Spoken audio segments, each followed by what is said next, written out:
4 chaotic races at Donington Park done and dusted, and it's time to load into virtual Brands Hatch and do it all over again. Hello and welcome to Pit Stop TV and the virtual Brands Hatch circuit. I'm Andrew Cardinale IV with JP Costa, and JP, welcome back to BSR Trophy Tuesdays, this time at the shortest circuit on the schedule. Thank you, Andrew. I'm so happy to be back again after last week. I was counting the days to see these drivers once again. And oh boy, you mentioned the shortest track on the schedule for these guys. And, well, it is really short, Andrew. Less than 2 kilometers long for these drivers. Well, it's going to be a mountain of a challenge. Even with only 4 15-minute races, you can see the track, only 5 corners. But they are very, very fun 5 corners. And I'm pretty sure, Andrew, you can make a move on each and every single one of them. Yeah, this is a very racy little racetrack. Brands Hatch Indy, of course. The circuit at Brands Hatch gets used most often throughout the calendar year. And just to tell you how fast this place is, the fastest lap ever here is only 38 seconds. And these guys today in qualifying already are turning 51.5. You can see Lars Fischer now to the top of the board going purple.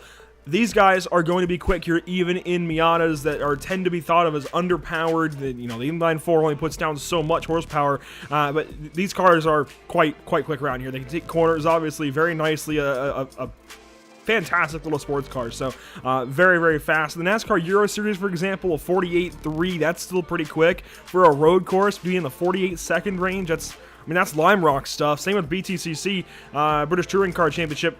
To have a BMW rolling around here at 48.5 for the lap record, that's pretty quick, and we should expect about the same thing on Thursday. We got points now to look at. It's more than just the track map, JP, and this is how things stack up after one round of action, 1 week of action, if you will. Ben Sharp with a 29-point lead at 329 points over Andy McEwen.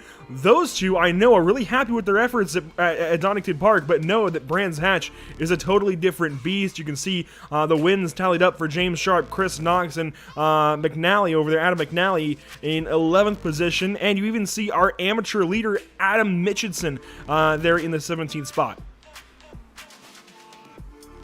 Yeah, absolutely. Mitchinson is doing a fantastic job at sliding himself into the top 20, even being on the amateur class, the only driver in the amateur class to be in the top 20. Obviously, we can mention Stewart as well in 15th place, the leader of his class, albeit only 2 points gap to Silkstone right behind him. But yeah, Andrew, you can see on the points board, there's a 29-point gap between Sharp and McEwen, but it's just so close between each and every single driver. You can see essentially from 7th all the way to 10th, only 9 points. So things are going to shake up a lot during these 4 races, and obviously I guess the first race is where you can really get some of benchmark points. Obviously we're going to go to the Wheel of Fortune, and that's going to shake up a lot. So it's going to be interesting to see how this points tally essentially is going to line itself up at the end of those 4 races. Yeah, this is going to change a whole lot throughout the day. Now, we won't be able to monitor it on the screen. It's not going to update live, unfortunately, throughout the day, but we can kind of give updates, at least, of how it's looking later on in the afternoon. This is how it looks coming into today. So, Donington Park, the 60 minutes of racing that went on there, this is the effect then. And it's pretty darn cool seeing how everything is really moved around, and each winner is 3rd or worse in the standings, 3rd, 6th, and 11th. I think that's the most remarkable part. It's not just about winning, it's about consistency and keeping yourself out of trouble in these quick-fire races. Speaking of quick-fire races, we can take a look at the entire set of the schedule for 9 rounds here with the BSR MX-5 guys through the winter schedule. Donington Park last week, just inside of 2021, but now we're in 2022, and things change up a bit. Brands Hatch Circuit, Indy tonight, then it's Oulton Park next week, Daytona for round 4, just before IMSA teams go to Daytona for, of course, the Daytona 24. Knock Hill Racing Circuit, brand new to the sim. That'll be a lot of fun. You got Snetterton on there, Silverstone National, Brands Hatch again, but this time on the Grand Prix course in February, and Mount Panorama to wrap up the season. It's an absolutely amazing schedule, and obviously it's going to shake up quite a bit. We come from very short layout here at Brands Hatch Indy. The next week we go to Oulton Park, and then you go straight up to Daytona. It's going to be, I guess, one of the biggest ones, the biggest race course, I guess, in length that we're going to have. And then obviously, as you mentioned, Knock Hill as well, starting there, Silverstone. So, it's it's just a great schedule. You know, it's focusing a lot on the British side, which is absolutely, I guess, lovely, you could say. But yeah, Daytona and Mount Panorama, you know, they're just going to be, I guess, two wildcard racing, obviously not based on the UK itself, but still great circuits, which are going to pose challenges of itself. Yeah, I really enjoy this British schedule as a whole. These are great racing tracks, and just to be able to have, for example, Donington Park on here, Brands on here twice, Oulton Park, some tracks that we don't get to broadcast very often, if at all, and Knock Hill, Snetterton, Silverstone, a really cool mix of tracks, and really enjoy what they've done with this winter schedule. Qualifying, as I kind of mentioned, is underway, and most drivers, if not all, 33 of the 40 or so that are loaded in, have taken a time, the fastest of which currently belongs to this guy spinning through Druids. That is Casper de Court. Casper, well, doing so far a great job. Obviously, this track, as you mentioned, Andrew, it's very short, so drivers are going to be putting quite a few laps into qualifying, you know, just trying, even just to get, you know, used to the track limits, all that sort of stuff, as we're looking out to Griffiths. And you can see just the gap, you know, just less than a tenth of a second separating the top two. And I guess that's something we're just going to have to see throughout the race. You know, I'm pretty sure it's going to be just pack racing, essentially, throughout all four races. It's just going to be really interesting to see how everybody's going to feel out on traffic, essentially, just going to how they're going to overtake, how they're going to handle traffic. And, well, it's just going to be amazing to see. It was amazing last week. This week could be even better. Here's our current Pro-Am leader in qualifying, mired in 14th spot at the moment, but this cookie-flavored Mazda, if you will, is sitting pretty good, at least compared to the rest of his competition in class. He's got 4 positions back to Nathan Davies, who is second in Pro-Am right now, and that constitutes some 10th or so, it looks like, on the lap time. 2 tenths, I think. No, about a 10th.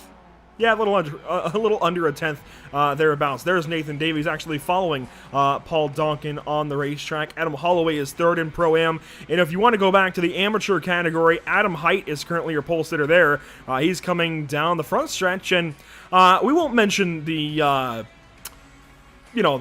I guess we can, yeah, okay. You guys know the livery. We'll leave it there.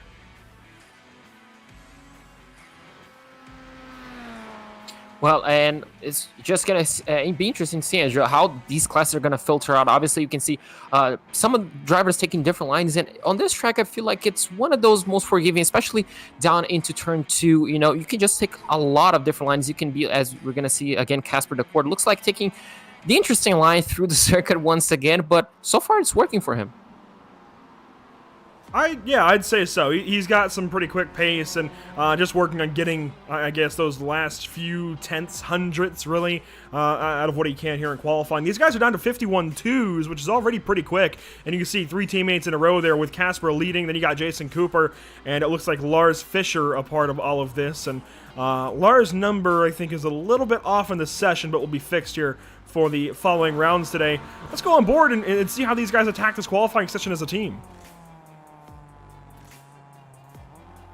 Obviously, as a team, it's kind of getting easier. You know these guys, you have been practicing with them all week. And obviously, you get the benefit of a slipstream as we're on board with the number 10. And you can just see how these drivers, well, just essentially attack. You can see Fischer looks like got a better one, but unfortunately had to back off. So I guess they're focused and just, maybe just working as a team to just fixate this 1, 2, 3 layout that they have. And could we see a switch up? And that's just something we see at NASCAR as well, don't we, Andrew? And we'll see it at Daytona for round 4 of these guys. Drafting is certainly rather important to get those lap times down as far as you can get them. Right now, Casper leading the train, and still Cooper trying to follow and get whatever he can. I don't think it was an improvement for Cooper or Fischer, but that may have been their outlap, and especially with Casper's couple of spins, this might be where they finally set a good time. So we'll leave them to it. Some other drivers are on the speedway getting up to speed. I just said speed twice. Here we go. Here's Chris Knox. We got Lee Holmes out here in the number 35. James Sharp, Ben Sharp. They're very close together on the standings, aren't they?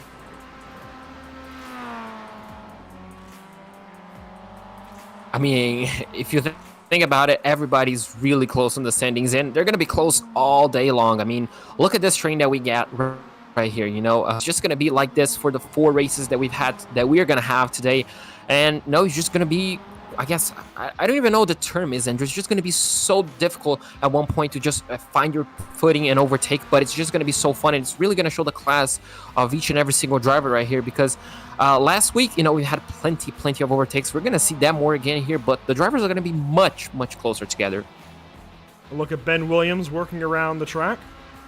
You can see the 529 of Paul Donkin up ahead, the 11 of Tom Griffiths behind. And Griffiths only needs a little bit to catch up to Casper DeCourt in the qualifying standings. This draft could really help him.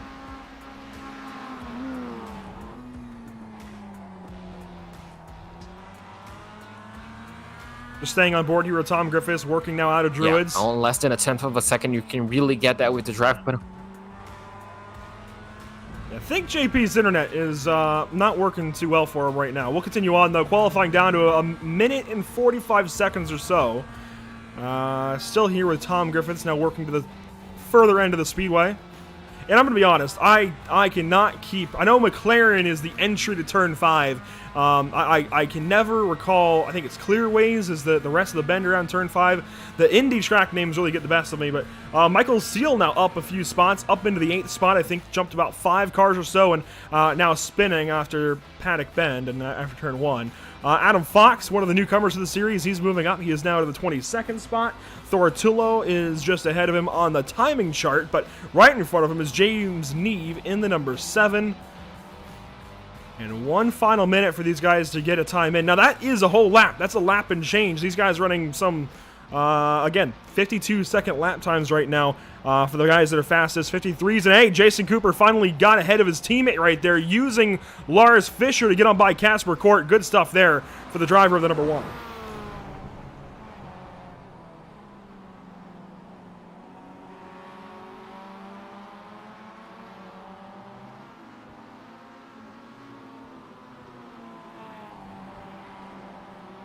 30 seconds left in qualifying. Casper DeCourt now, does he try and regroup? I don't know. I think these guys are going to be happy with their qualifying efforts.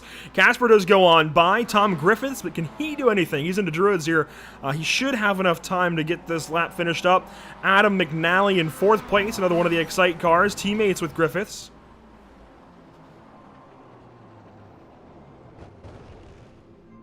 And that is a barrier. That's not how you qualify. James Clark, 5th place. Does he move up? Looks like, no, he's slowed down the back stretch. Ben Williams into turn 5. Can he maybe go faster? He's only got 8 thousandths of a second to James Clark. He easily, I think, could go just a bit quicker and get the 5th starting spot. Still for amateur pole, pro-am pole rather, is Paul Donkin by a few spots over Nathan Davies. Williams goes no faster. He does not improve. If you roll back to Adam Fox, though, he is your current amateur pole sitter still, ahead of Julian Schroer, one of the pro-am drivers, and Adam Height in 2nd place in amateur. Mark Oliver's already in the pit lane. Adam Mitchison is now coming down the pit lane. Craig Schill, he's done for qualifying, it looks like. Ricky Pink, one of the other new drivers to the series, he's in the 30th spot.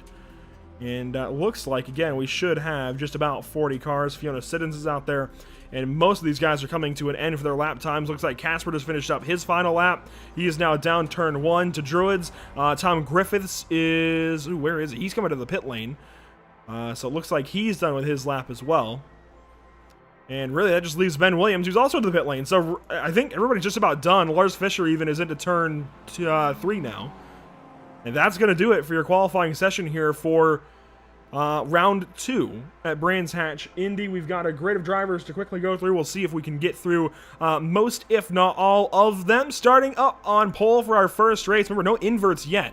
We'll get to those here in just a little bit. But on pole, it is Jason Cooper, the fastest qualifying time of the bunch, with Casper DeCourt in 2nd place. And we'll go through the top 10, let the rest then go on by. Tom Griffiths in 3rd, Adam McNally 4th, James Clark in 5th, Ben Williams 6th. Really good efforts from everybody in this top 10. Ben Sharp in 7th, Michael Seal in 8th, James Sharp will start in the 9th spot with Lee Holmes in 10th. We'll let the rest of these cars go ahead and scroll on by. I dare say pretty fair weather conditions. Looks like a fantastic day to be at a nice British racing course. I mean, There's only a few clouds in the sky, nothing too crazy, puffy, nice clouds. It means it's probably pretty nice and warm. I'd imagine you guys in Britain would like that right now, would welcome that as opposed to the winter weather.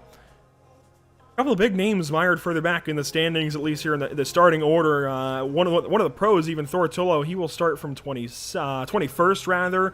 Mark Oliver here in 25th. Adam Mitchinson in 26th. I see Duncan Cope, one of the pro-ams, mired back with all of the rest of the AMs, so he'll be looking to move up through the field, hopefully by the inverts. There's the top 30. We have 10 more cars. There's Fiona Siddons, Glenn Humberstone, one of the other pro-ams, mired back in the field, even Douglas Stewart. And I know not all of these drivers put down a lap time. I think some had a quali ban, so that would, of course, put some of these guys back in the rear. Colin Sansom will grid up in the final starting spot. 40 cars, and JP, have you returned? Yes, I have. And it sounds like the latency has kind of worked itself out a good little bit, so we'll see if that holds true for the rest of the day. But these guys are just a few moments away from getting this race on the road. Still staging, I think, waiting on a couple more cars, but there we go. We've got the countdown.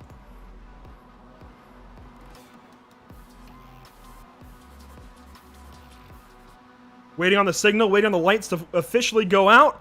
Lights are out, smoke is in the air. These guys get the wheel spin out of the paddock, and, well, they'll be racing down to turn one.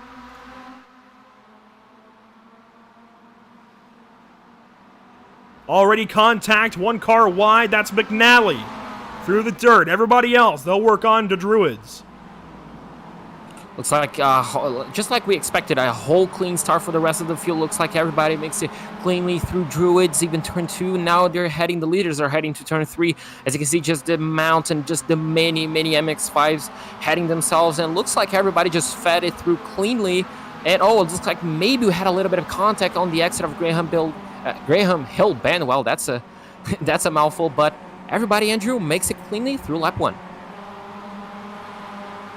Out of the Clark curve, they'll go to finish up the lap. And that's lap 1 already in. You can see some cars through the grass there in turn 5, but everybody else continues on. And a look at your running order then. Jason Cooper still leading. Casper DeCourt second. Tom Griffiths in third. James Clark in fourth. I just like these statics, honestly. Watching the entire field snake on through here. This is actually pretty entertaining. Yeah, absolutely. You can see some drivers taking different lines and the different liveries. You know, sometimes you just have darker liveries and then you have really bright liveries. You know, you have white rims, green rims. I guess it just looks amazing with such disparity. Even though we're running the same cars, you can see now Cooper and the Court just following one another. You know, this just might be a team game at this point. You know, just following one another, tried to create a gap to Griffiths right behind them. So far, 0.7 of a second between first and third. It may be working out. Rejoining the rest of the Grand Prix course out of Clark's curve, and they'll wrap up lap number 2 that easily. Looks like a couple of spills further back. Nick Clibbins is one of them with an issue. The number 13 car, he drops way back in the order, 28th now, and dropping. All 39 cars that actually took to the grid are still rolling. Here's a look at Mark Oliver, the last of the bunch, and he spins there in turn 5 and should get back rolling.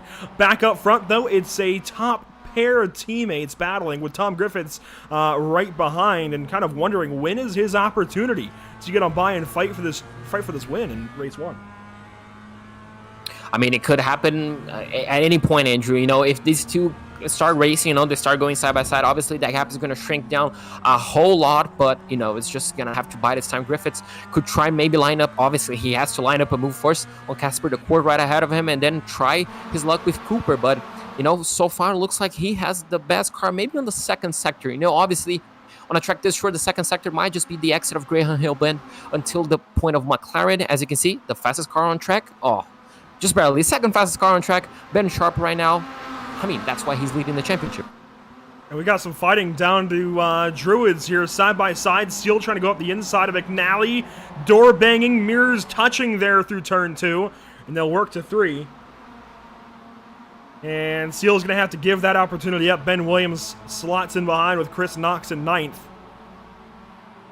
And that's just how quickly you can create a gap between the driver in front of you. Just look at how much time they lost battling, going side by side.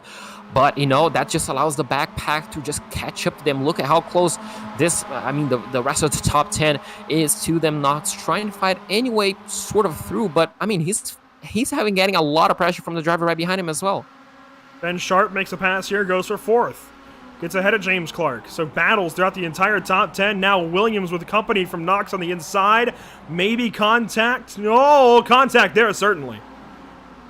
Yeah, just a tiny little bit of contact. Both of them keep pointing at the right direction. I mean, I'm not quite sure how that happened, but I mean, amazing races. As you mentioned, Sharp already up to 4th place, so we got to keep an eye out for him if he can close the gap in clear air. But I mean, this battle right behind Andrew, I mean, I want to keep following this all race long. We could follow any one of these battles the entirety of the race, and I think we'd certainly be entertained. Up front, you can see still teammates out there. We're already down to 10 minutes to go, but this is the end of the 5th lap. I mean, they're almost going to get 6 laps in just 5 minutes. We're expecting about 18 laps per race today. We'll see if that number changes at all as the top 2 or 3 work into turn 1. And Tom Griffith's drafting off of these two, using that slipstream in the Excite Energy, number 11. He's quick. Ooh, yeah, Andy McEwen now fastest. Yeah, he just pipped him. Oh, just low. Look, Griffiths just pipped Casper the Court on the rear end. Somehow they keep again. They both keep English. They both keep pointing at the right direction. This is just so exciting. I'm losing my second language. I'm gonna have to start commentating in Portuguese at one point, Andrew. But I mean, these two are just gonna keep going at it. Griffiths is trying anything he can to try get past Casper the Court, but Casper is also trying his best to get past his teammate Cooper. Cooper may not have the pace that Casper might want for him. So we might see a battle for the lead. I mean, we might see moves being done for the lead sooner than later. Look at the photographers around the racetrack. Nice details there by iRacing. I've had my fair share of taking pictures at racetracks and just watching them actually pan with the cars, then look down, check the camera. That's pretty cool. But anyways, back to the racing. You can see the entire front half of the grid, I think, is about sorted out single file, and really the battles have broken up. I don't see many even on this track at all. I think the first good one is McEwen looking to the inside here of Adam Holloway. He's going to have that spot easily. The year 1, number 4, is just on a move. Yeah, he's absolutely on a move. He was the fastest car. He might just be the fastest car on the track right now, just making moves left, right, and center. And, well, that's just what you need sometimes. You just need to point your car to the inside line and just stick it, just lick the stamp and send it. And that's exactly what Andrew did. He's already up a position. I mean, he's just going to keep on grinding. He might be one of the guys that, gets the most, the most amount of overtakes during tonight's 4 races, if he does get unlucky with the inverts later on.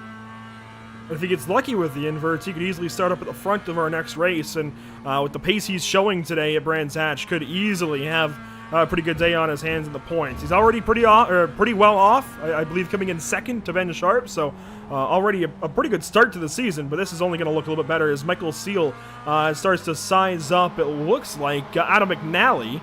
And this could be a nice little battle. McNally with 2 wins last week at Donington Park, and Seal had flashes of brilliance, just never could put any one of those 4 races together. Didn't matter if it was Mianas or TC's, just never had it figured out. Yeah, but I mean, he definitely has the pace. Unfortunately, luck hasn't really been on his side. Hopefully tonight is a turnaround point for him. Obviously, he definitely wants it in. Well, what a better place to be than overtaking our 2-time winner from last week. If he can get a move down, probably not into turn 1, not into Paddle Hill Bend, but maybe into Druids. We've seen plenty of moves happening over there. You just need to be brave under braking. Will we see a move down the inside? He tries looking for it, but not even close. Not quite close enough, yeah. Not quite close, but, well, if he just keeps on studying McNally ahead of him, that move might come before the end of the race.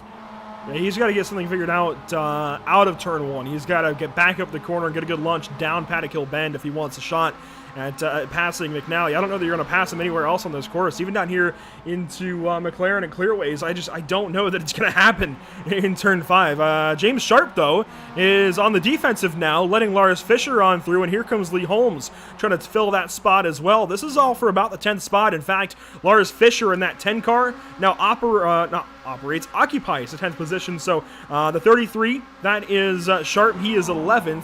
And won that final race at Donington Park a week ago, and the 35 of Lee Holmes is 12th. Yeah, they're all trying to fight for that top 10. Oh, we almost see a move being made. We almost see touch. Now that 3-car battle turns into a 4-car battle as we had the number 75 joining in as they had the exit of turn 2. They're almost going 3 wide, Andrew. We've seen that plenty last week. It looks like Lee Holmes gets the move. Delmont, no! Delmont, unfortunately, they're going to be spinning out. Oh, what a shame. Delmont almost made a dream move out there, but unfortunately, both made contact. Both head into the grass, actually. But no damage, looks like. very little anyways. They did get a little bit of the guardrail there on the inside of the course. Oh, was that Silk? That was Liam Silkstone that almost made contact there with James Sharp. Boy, that was close. Yeah, James Sharp, unfortunately, gets kind of punted out of the way. Delmont made a slight mistake, got into one another, and that's all there. As teammates still nice and close up front. That's Druids. They'll work down to Graham Hill Bend. Yeah, both of them still nose to tail. Griffiths, I mean, is showing great pace, keeping up with both teammates. I mean, I guess Griffiths, is he just waiting for a move on Casper? I mean, just waiting for Casper to put a move on Cooper? That might just be the move right here, Andrew. Casper seems to be racy. He seems to want that win a lot. So if he can just wait and maybe just get a good launch, he can maybe tackle 2 cars in 1 or 2 corners. Looks like Casper got a great run out of a Clark curve. Could we see a move being done into turn 1? Maybe just forcing his teammate to the inside line. Look at Casper. He's going to be looking outside. Cooper is going to shut the door, so he's going to have the racing line as well. Griffiths trying to get a good enough exit, sacrificing his entry a little bit. Casper is really close to his teammate. Will he see a car pointing down the inside line? Not quite, but boy, oh boy, these teammates are getting really, really racy. They know better than to race yet. They've got time. They got 5 minutes of racing left, and that's still some 6 laps. That they've got time before they have to get side by side and race for it. And even so, I mean, does Casper really force the issue? He looks pretty good in the points himself. Sit behind, collect those points, go on to the next one. There's 4 races. That's 4 opportunities for Casper to get a win. So even if he lets his teammate Jason Cooper take this one, there's plenty of opportunities down the road even today. Ben Williams now working on Michael Seal. If you recall, Seal was battling with McNally just a minute ago, and, well, now he's fallen back a good ways. Yeah, unfortunately, lost a bit of touch with McNally. McNally trying to fight James Clark ahead of him, and these two are going to go together. Looks like Williams wants that 7th place at this time. Maybe he has just a little bit of response. Oh, it looks like we're going to have a battle further ahead, but these two are going to go at it. Looks like Knox might just be in that battle a little bit, just waiting for something to happen between those two ahead of him.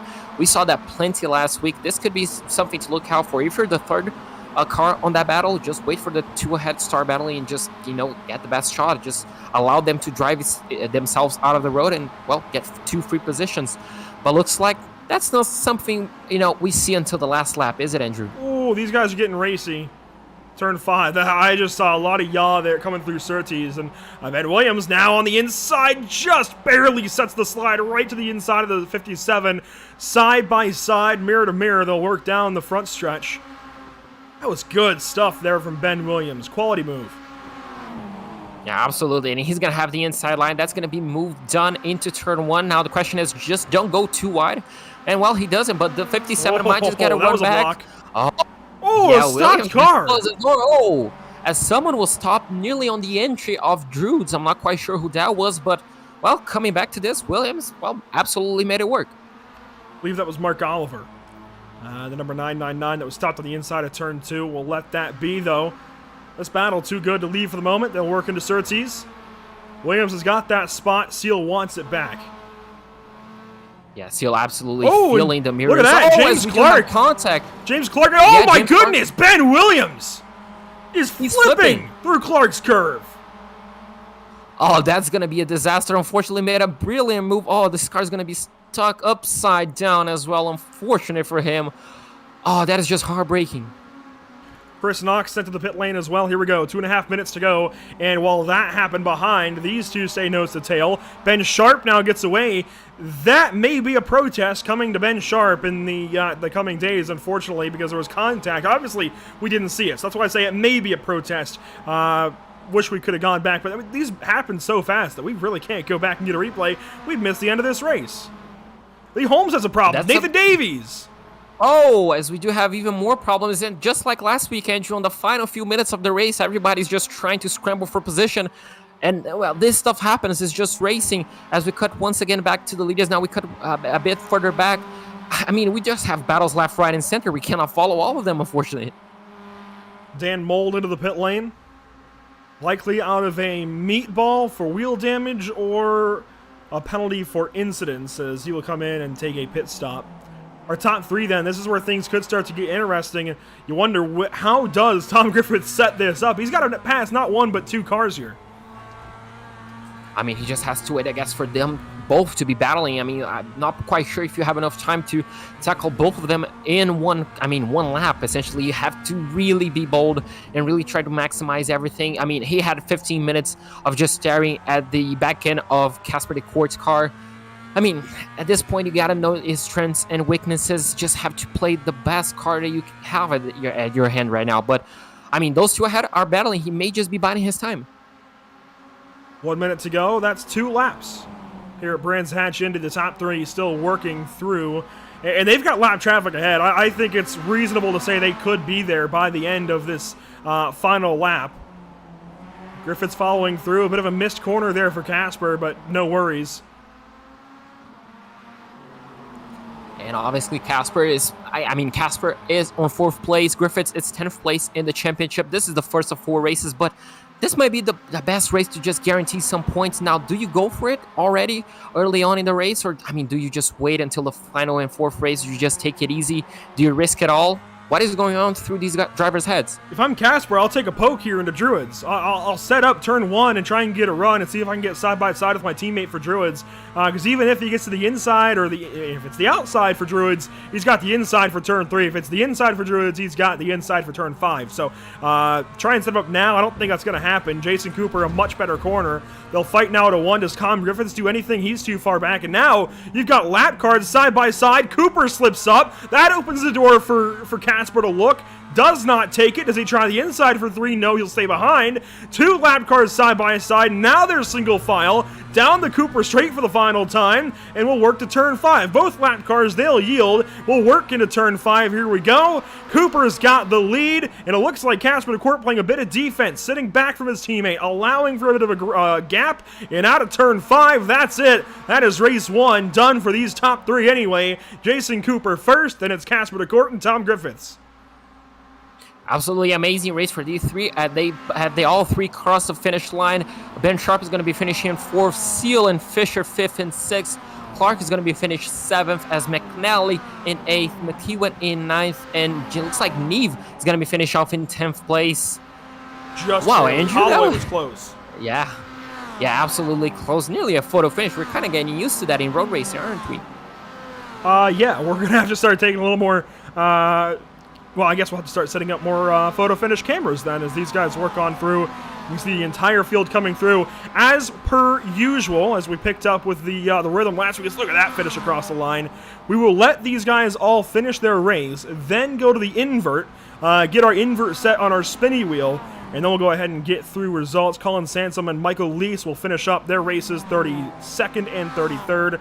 There they go across the line. So, we will bring out the one and only spinny wheel. We'll go ahead and just give it a spin. I think that's about all there is to it. We've got some 39, 40 cars that have shown up today. We'll see what we get here all the way from 10 to 25 or full. It looks like we're going to have an invert for race number 2 of 19. That was close. That was actually a nail-biter there. Speaking of photo finishes, there you go, JP. Yeah, absolutely. I mean, whoever finished 19th is going to be thanking that small amount of pixels right there because he's going to be starting in. Schroer. Well, there you go, Julian. I mean, you must be thanking that because you're going to be starting on pole, and well, this is just going to get exciting, Andrew. This is one of my favorite parts of the race. This spinning wheel, it just throws the race upside down. It does more than that, yeah, certainly. Putting Julian on pole will put Adam Delmont starting second on the grid, Paul Donkin third.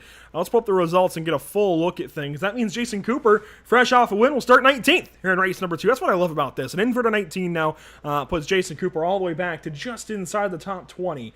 And yeah, I think that's a whole lot of fun now for our, next race coming up. Casper de Court will start right ahead of him. Tom Griffiths there finishing 3rd. Ben Sharp in 4th. Michael Seal finishes 5th. You know what? Good top 5 for Michael. I like that a lot for the driver of the 57. Lars Fischer will finish 6th in race 1. A little behind his teammates there in 1st and 2nd, but still pretty solid. James Clark 7th. Adam McNally 8th. Andrew McEwen in 9th. A good run for him as well. And James Neve right inside the top 10. Yeah, this top 10 was absolutely fantastic. Holloway is going to be finished off in 11th place ahead of Davies. Lee Holmes is going to be finished off in 13th place ahead of Adam Fox, ahead of James Sharp. Liam Silkstone is going to be finishing off in 16th place, Paul Donkin in 17th, and our next front row is going to be Adam Dalmont and Julian Schroer. So those two, it's going to be interesting. Adam Mitchinson, unfortunately, just missing out on the invert in 20th place. And I mean, Andrew, it's just going to be fun because the top three is going to be full invert as well. I mean, it's just going to be a complete invert from everything we've looked for so far. Duncan Cope will finish 21st here in the first race. That puts him, 21st for the starting order. And the next one, just behind that invert, Harley Moss there, 22nd, Nick Clibbins, Craig Schill, Chris Knox after that contact will finish 25th. He had to come into the pits as well, so that's part of it. Further back, you got Douglas Stewart, Derek Crowther, Kevin McGlone in the 959, Thor Tullo. Really unfortunate race there. Thor was a lot better at Donington Park. We'll see if he can rebound these next few races. Dan Mold, 30th, though. Yeah, hopefully Thor can, just as you mentioned, just bounce back. Adam Height is going to be finished off in 31st ahead of Colin Samsom, and Mikael Lees is going to be the last driver finishing on the lead lap in 33rd place. Behind him, Adam Padman on 34th, Ricky Pink in 35th, Mark Oliver in the 999 in 36th, Ben Williams in 37th, ahead of Glenn Humberstone in 38th. Fiona Siddons, unfortunately, finished off in 39th, 13 laps down, and Will Dyer in 40th, unfortunately, 19 laps down. So that is your unofficial results order for race number 1. And, that sets things up rather interestingly, doesn't it, for the rest of the day. Again, that's going to put Julian on pole with Adam Mitchinson just missing out. Adam Delmont, who was so quick at Donington Park 1 week ago, then gets to start from second, and I would not be surprised if Delmont is able to capture victory the rest of the way through the day, especially in this next race. He's got his best opportunity yet to do so here in just a few moments. Race 1 is done. Race 2 is on the way. An invert 19, and we're about to capture it all. Don't go anywhere. We got more coverage of the British Sim Racers Trophy Tuesdays on the way.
Welcome back to the virtual Brands Hatch, and you can see from the very bright and sunny B-roll gathered yesterday, it's gotten a bit overcast here, JP. This is certainly going to affect the way these cars handle. The biggest thing, if you've driven a Miata at all, you know these tires need to take temperature, and with just 65 degrees in the air, 67 on the track, very little sunlight to help the track warm up and help the tires take any temp, it's going to be slidey out there. I'm not so sure for these guys. It's going to be extra challenging.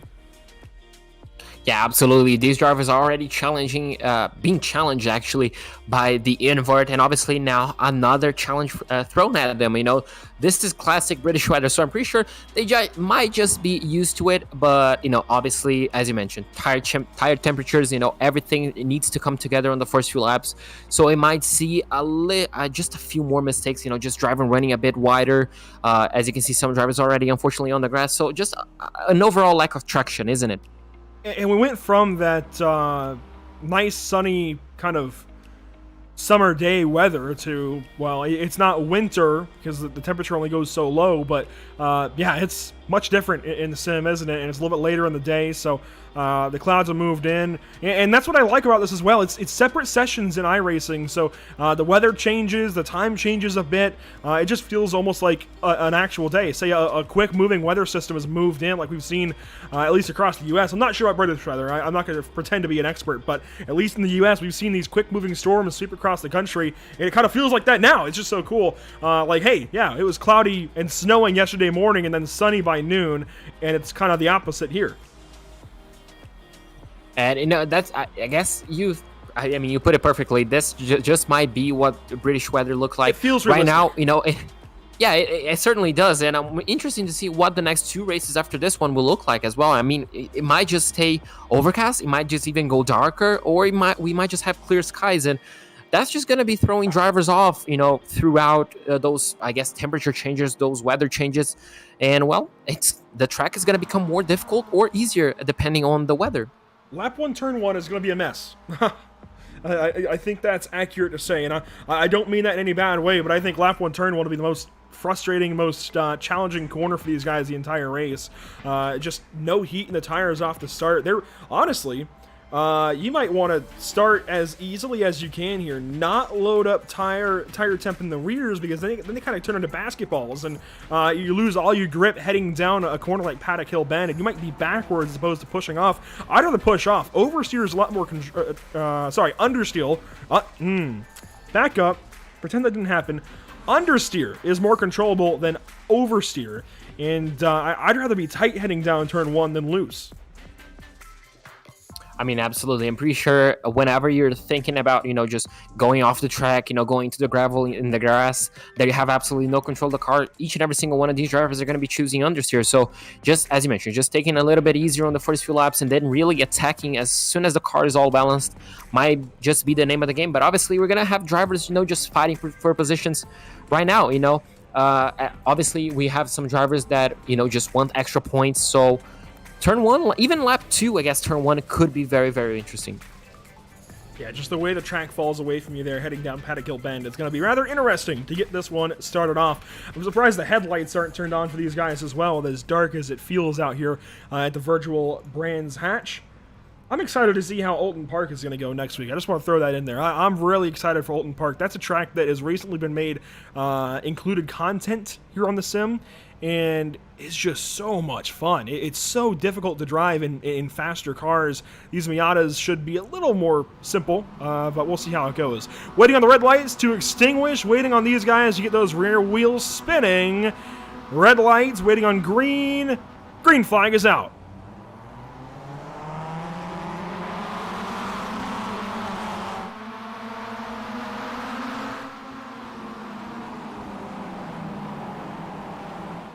Already 2-3 wide down turn 1 and headed to Druids for the first time. Here we go. Looks like everybody took it a little bit easier. Obviously, we do have drivers even going 3 wide, Andrew, on Druids. You can see some drivers going a little bit wider on the exit of turn 2 as now they head into turn 3. Yeah, a bit of contact. Looks like they're trying to feed themselves in a straight line. Oh, and unfortunately, we do have our first Nathan Davies around and a big crash behind. That's going to involve guys like Dan Mold, it looks like, maybe. Nathan Davies is that green car to the right, and the other is, let's see, Harley Moss back here, Adam Mitchinson, Douglas Stewart. Oh, and a crash up front! This is Ben Sharp around in turn 5 on lap number 1. No, it's not Ben Sharp. Who was that? Silkstone, I think, maybe Adam Fox. That was not Ben Sharp, thankfully for Ben, but more drivers in trouble, and Adam Delmont already out into the lead. Yeah, Adam Delmont got the lead, and, well, he's driving off. He's already got 6/10 of a second. Oh, looks no. like Schroer... Oh, as we do have That's that. Lee Oh, no Holmes. means more contact. Oh, unfortunately for Lee, that's going to be... Oh, that's a big amount of damage. You can already see visually, at least. He's just going to have to wait and see how that car is going to drive. But, yeah, the top 3, I mean, Delmont is kind of just driving away. Sharp right behind him, trying to close that gap. But look at Schroer and Holloway, though, two Pro-Am drivers in the top 5. They want to keep it that way. That they do. As everybody works on through 4, 5 now. Aside from lap 1, it's been pretty calm. Yeah. Really, Lee Holmes was the only issue on lap number 2. I think everybody else gets through mostly unscathed. Looks like Craig Schill now is in trouble. He's further back here in the grouping. He's in turn 5. He is waiting to get spun back around for 88 Tech Orange.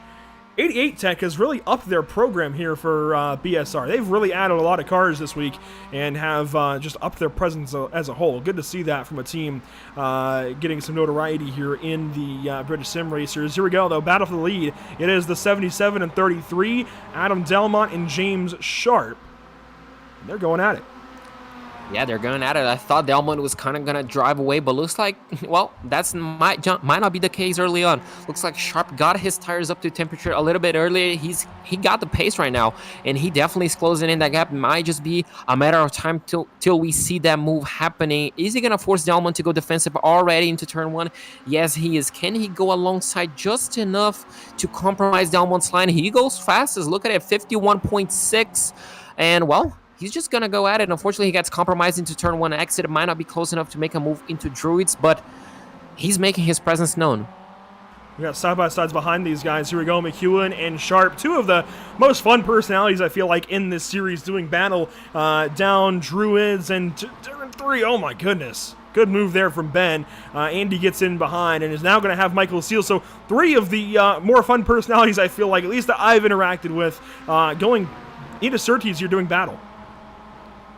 I mean, this is just amazing to see. Oh, as they nearly make contact. Could that turn around their personalities just a little bit? I highly doubt it. This is just going to be, just fun racing for them. But looks like Ben Sharp just absolutely drove away. Obviously, the battle is allowing them to slow itself down. As you can see, three separate clubs, essentially, of cars, as they're going nearly 3 wide entering into turn 1. Oh, James Neve on the inside all over the curbing. Thankfully, kept it off of Julian there.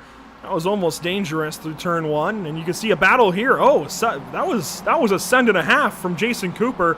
Just won the first race of the day and wants to get back after it. Trying to get by Michael Seal. They're now side by side through turn 3, and Seal pressuring that one car back a little bit. I like that, fighting back and trying to keep that spot. I'll go to Surtees, and I think this is where Cooper's going to have the advantage. Yep, almost has him cleared already before turn 5. Now has him cleared around the inside, and his teammate Lars Fischer is going to try and follow. Casper's mired back a couple of extra spots, and it looks like Seal slots in. Now Ben Sharp is side by side, trying to get on by Julian. He has used Andy to his advantage, and now Andy is helping Julian. 3 wide they'll go. Yeah, they're going to go 3 wide into turn 1. This could end in a few. Oh, there they go! Oh, there they go. Oh, unfortunately, 2 cars spun around. Looks like we're going to have 2 drivers threading the needle. Oh. Big one there. Unfortunately, Jason Cooper's out. Well, he's spun around anyway, at the bottom of the hill. You can see the number 1 car. Ben is waiting, and I think Ben is a bit annoyed, but you gotta use reverse. Oh. Ben, reverse. Well, now you can go forward. Oh my goodness. Yeah, that was quite close. Unfortunately, I guess that was just the worst part of the racetrack to be spun around, as we do have a few battles up ahead. I'm not quite sure who this is. This is still for the top 10, I'm quite certain. No, that wasn't. But, I mean, Andrew, that's the first big one that we've had tonight. No, that's not McEwen. Who was that? Was that a lapped car already?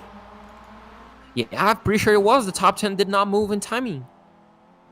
Who in the world was that? That was Michael Leese. He's already 39th out of 40. Spun around there out of Clark's curve, and we'll get back rolling. That really scared me for a moment. I mean, whenever you see a car drifting on Clark's curve, you just see that puff of smoke. Your car is going to be a little bit faster. As we're looking again into the lead battle, looks like James Sharp couldn't really get a move done into for the Alan Delmont to snap that lead. As you have look at these two going at it on turn 3. This is side by side now with Casper DeCourt and Michael Seal.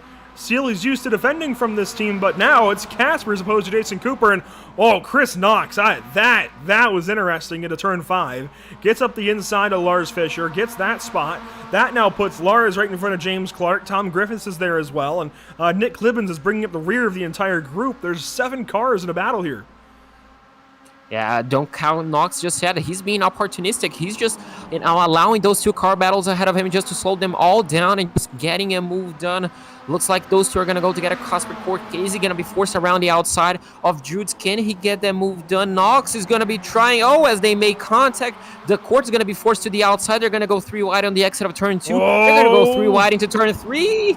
No, heads looks up. like, heads up driving. That's just cautious driving, trying to make the end of the race. That wasn't cautious at all. That was the last thing.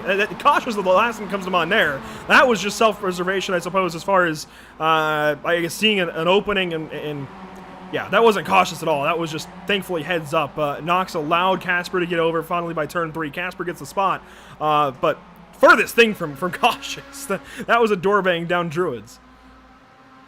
Yeah, I guess I'll take that word back, but it's still great racing. It's just so amazing to see these cars door bang as long as they can keep it clean. As James Sharp is going to be posting a move on Druids, he's going to get that move done. The number 77 is still trying to answer down into turn 3. He goes deep on their brake and he's going to be forced to the shallow line into turn 3. And looks like James Sharp might just clear him as they're going side by side into the Cooper straight. The 33 gets the move done. 30 is pretty solid for both cars. Now for McLaren and Clearways. Right, that's what it's called, right? Clearways. That's a weird name for a corner, I gotta be honest. You guys have some weird names for corners, but we'll move on with it regardless. And down the front stretch, it's still all, I say front stretch, Brabham straight. That's the, Clark has got the lead here. Delmont second. McNally is catching them both, especially with that racing we saw a lap ago. A couple of slide jobs and crossovers each through Druids. They'll do it again. Yeah, this battle for the lead is absolutely not over. Looks like James Sharp had to brake kind of defensively, just braking, turning into the apex to maintain that lead. Because, Delmont just got an absolutely amazing run on the exit of turn 1, but, it's still going to follow. Looks like right now Sharp got a bit of a gap as we're looking further back. Is this Fisher? This is Jason Cooper, who, if you recall, was spun out just a moment ago with Ben Sharp's contact in turn 1. And he is now regrouped. He's in 21st, and he might, if he stays back here, I know it's not going to pay very well points, but could play the invert a little bit and just be content with whatever he can get back here and just, suck it up at this point. He's following Julian Schroer, who started on pole for this one and is now back in 20th, and also following Thortullo right here on number 44. We got Kevin McGlone as well. Liam Silkstone has a pretty nice race going so far, chasing Ben Williams now for the 16th position. Further up for 15th and 14th, actually, is Duncan Cope and Derek Crowther. And I want to see, can we get a look? I do like this paint scheme here for Duncan Cope. I certainly like what's on the door. I really do. That's pretty cool. Yeah, absolutely.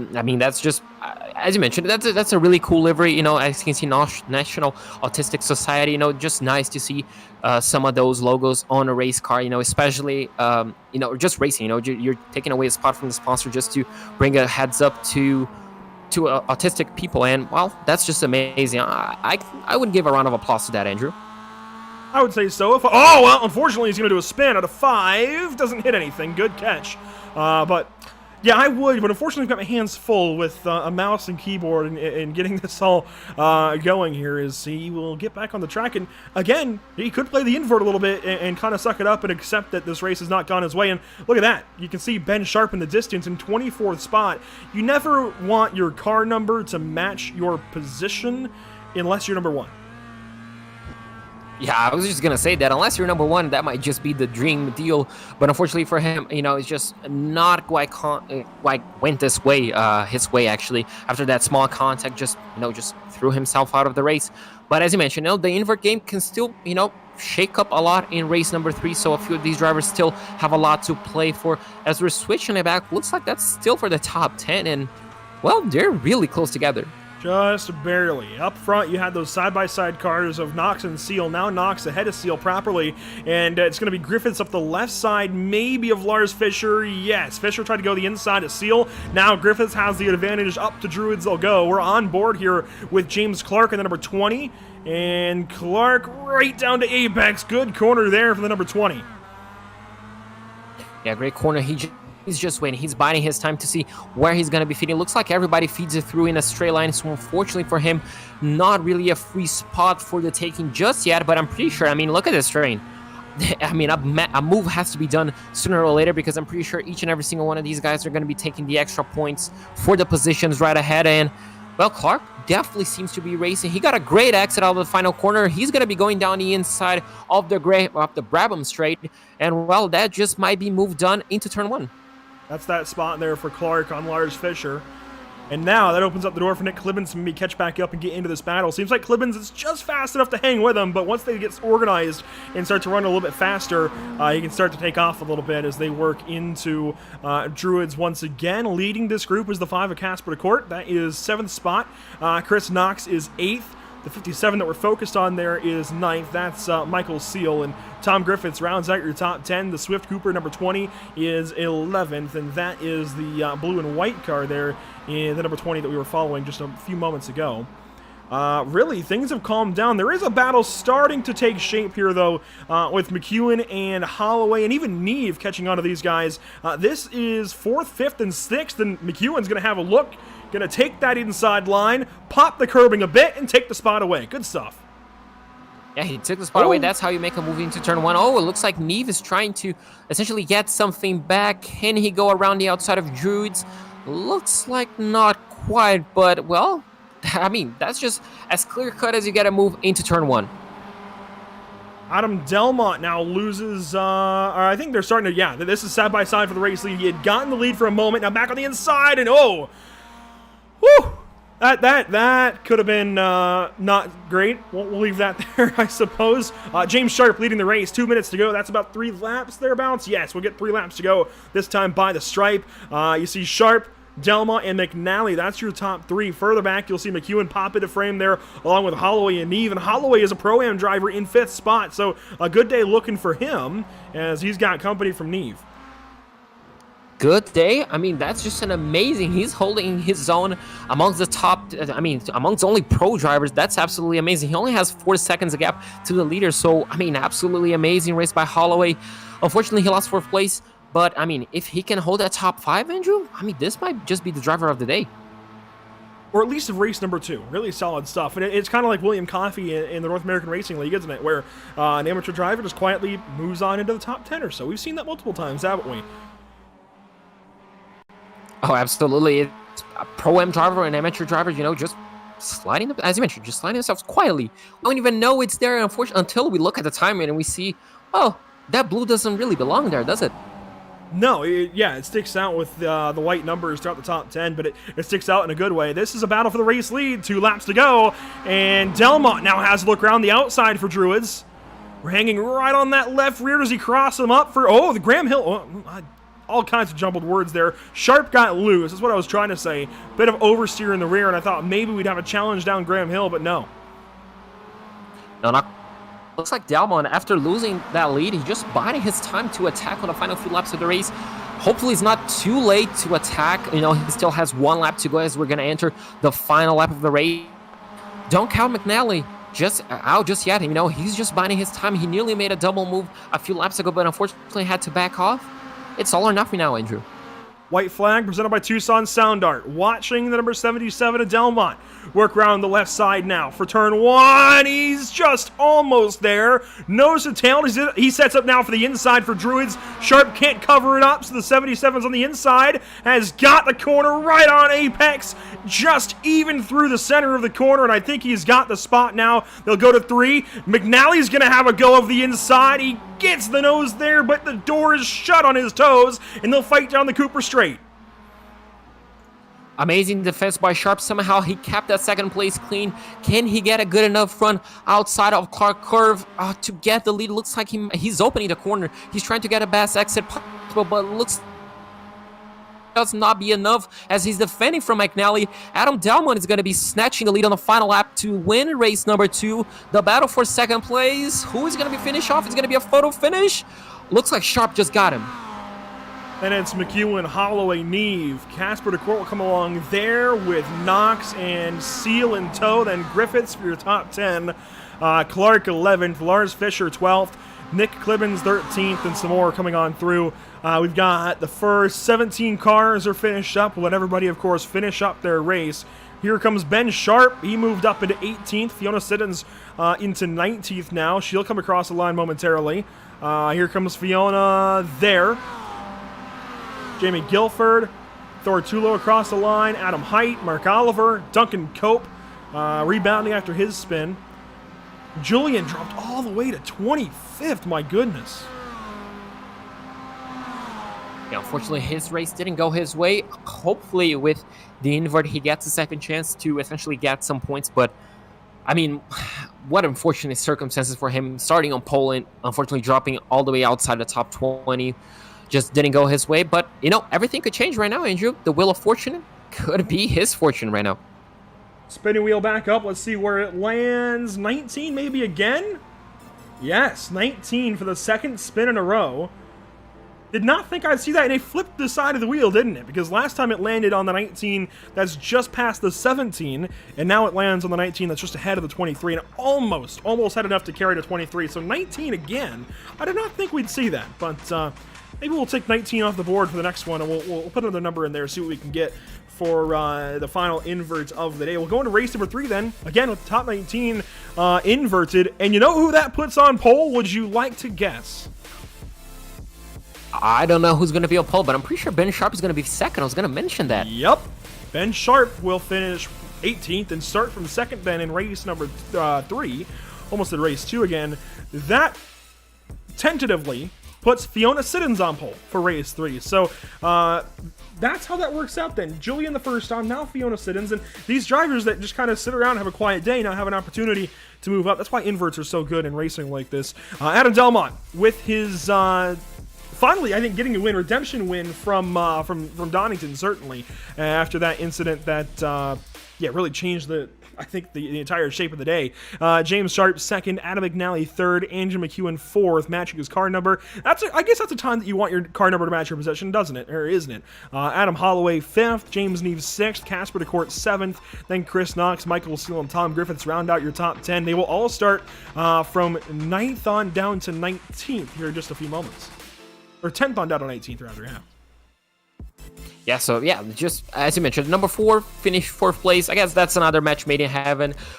James Clark finishes off in 11th place, nearly set 20th place looking at the car number. Lars Fisher is going to be finished off in 12th place. Luckily for him, not 96th. Oh, there we go, another one. Nick Klibbins is going to be finishing 13th place on a car number 13. Liam Silkstone is going to be finishing 14th. Ben Williams in 15th ahead of Derek Crowther. Jason Cooper, unfortunately, is going to be finished off in 17th. Ben Sharp, as we mentioned, he's going to be second place in our invert in the number 24 in 18th place. And Fiona Siddons is going to be our pole sitter. Unfortunately for Thor, he just missed out on the number 44.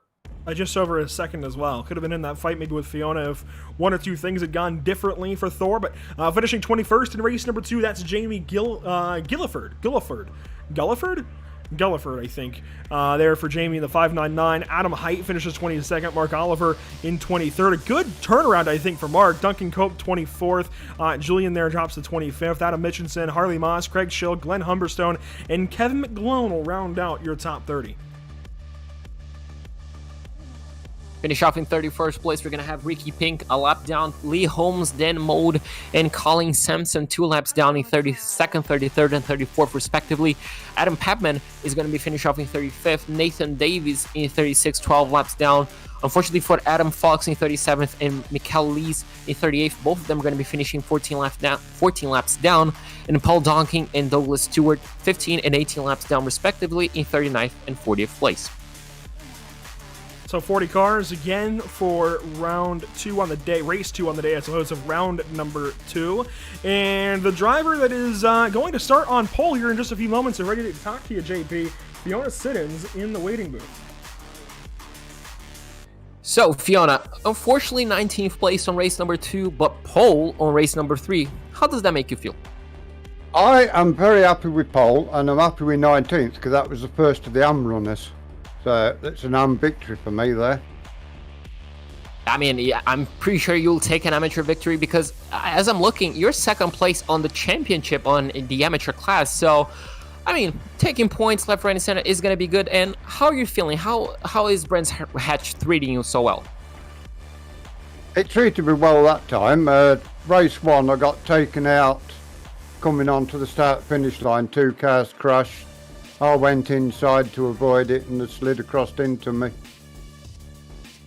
And unfortunately, but race 2, obviously, as you mentioned, went much, much better. And what's the strategy now for race number 3? Starting on pole, how do you tackle it?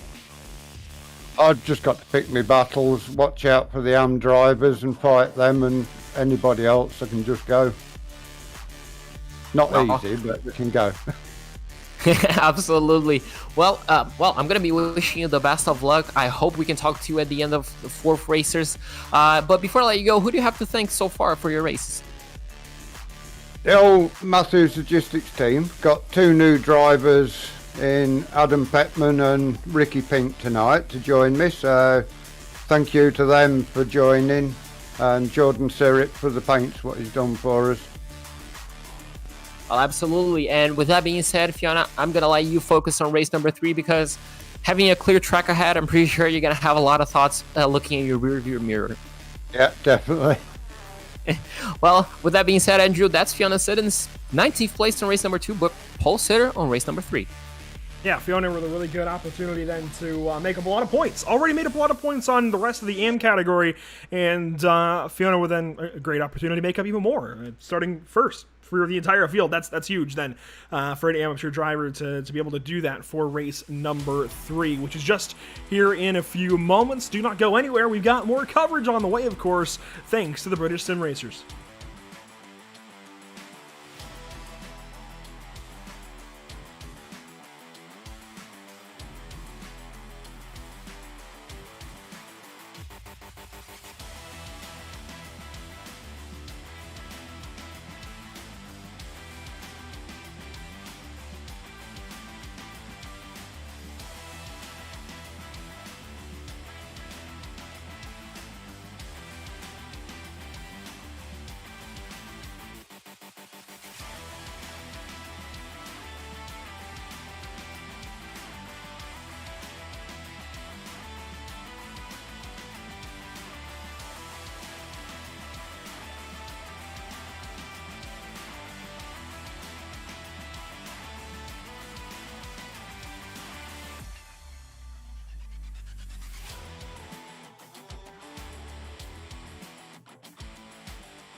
wanna cry.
Welcome back to the virtual Brands Hatch circuit, the Indy configuration this week for the British sim racers, be it the MX-5s today for Trophy Tuesdays or BSRTC later in the week on Tuesday evening or afternoon, depending on where you watch from.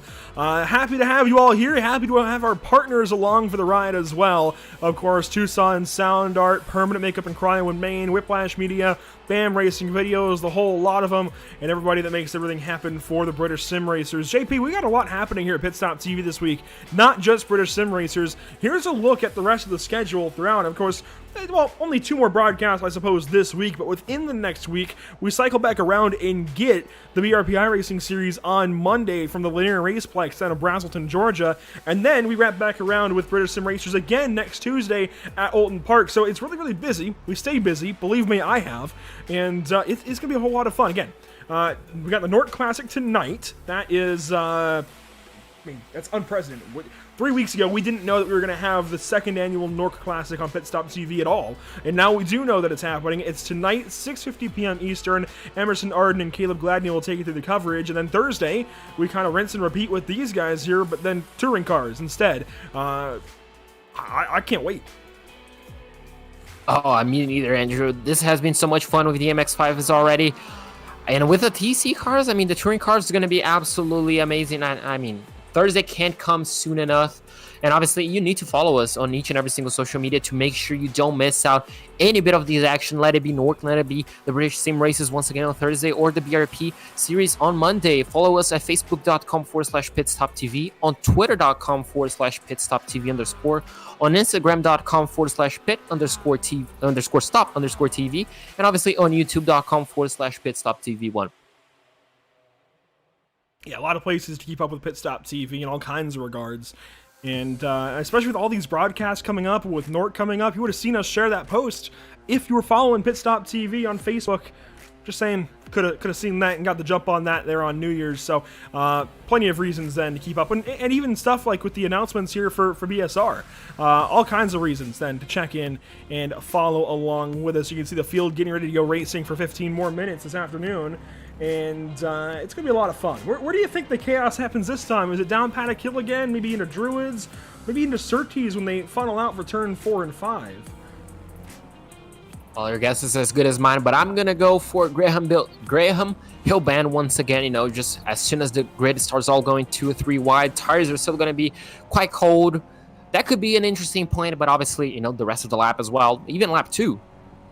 Fiona Siddons on pole waiting for the signal to get up on the chip and get ready to drop the clutch. There it is, 3, 2, 1. It's going to wait a second, waiting on the green lights.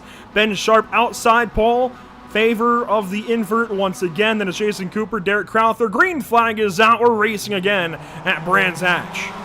One car already in the wall.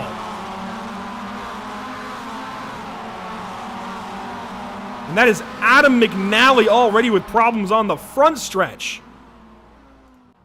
Oh, what a heartbreak. Unfortunately, the car is parked. That might just be race over, as looks like we still have the whole grid still in one piece, apart from, unfortunately, McNally, as they head into Graham Hill Bend right now.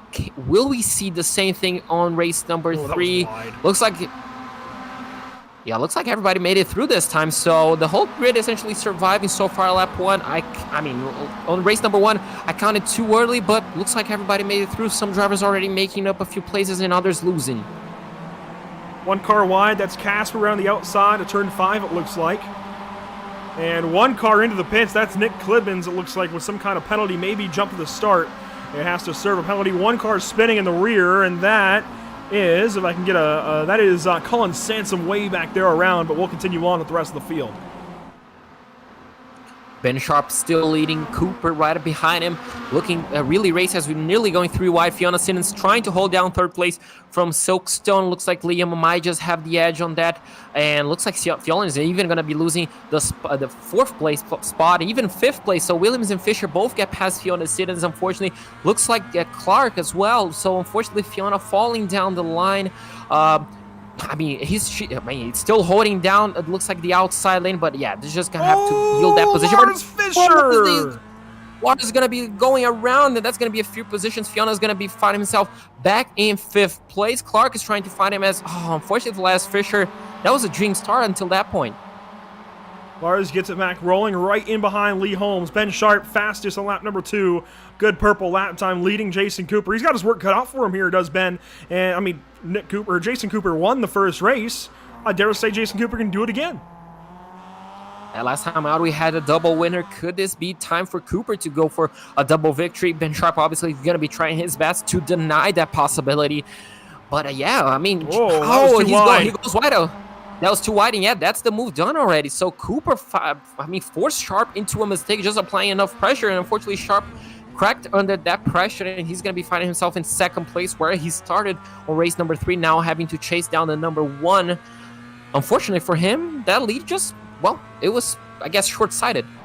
I know Ben's going to kick himself for that one, too. Tom Griffiths on the outside here of the 23 of Chris Knox. You see James Clark ahead in the number 20. He gets ahead of Fiona Siddons, and now, boy, these guys could get bottlenecked up in Druids potentially, depending on how Fiona takes this next corner. Fiona just a little behind the pro guys, it looks like, and it's unfortunately clear. Yeah, obviously that class difference might just be biting. You know, at this point, Fiona, is just racing his own race. At that point, just let the faster guys through. Just run your own race. You have an absolutely massive gap to the next amateur driver. So, just keep running. And, well, hopefully you I guess, finish ahead of your rest of the class, just like you did on the previous race.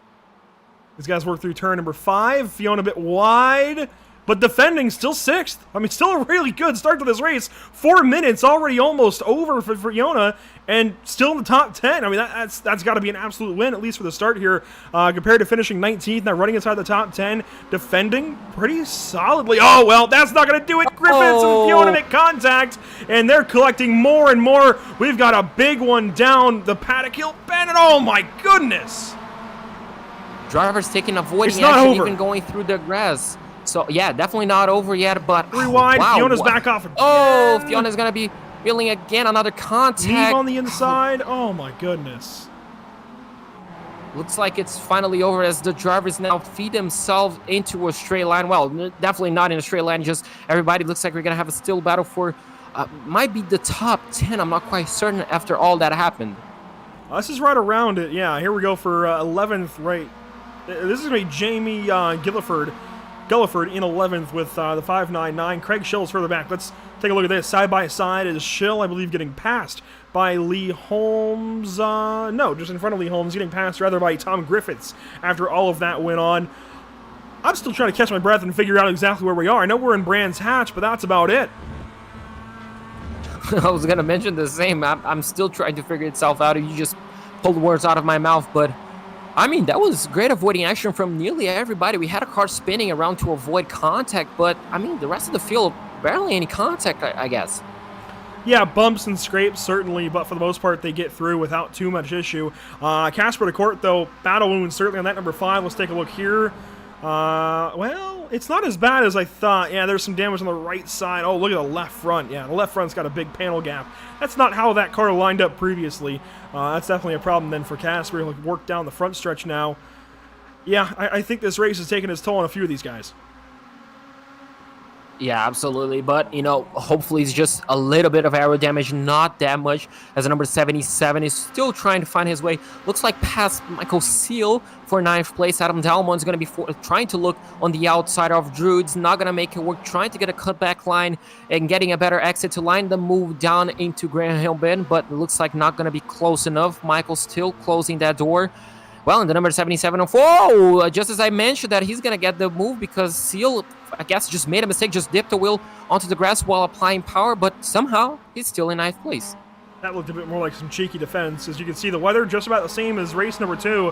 The track temp has cooled down just a little bit as we work into the afternoon, and I think the sun is on its way down in sim, but still overcast. This quick-moving system has not moved out yet, as we'll work down the Brabham Straight, and here we go. Delmont now taking a look at the inside, going to take a crack at that pass. Oh, right to the inside, and checks up just enough for Seal to keep that spot.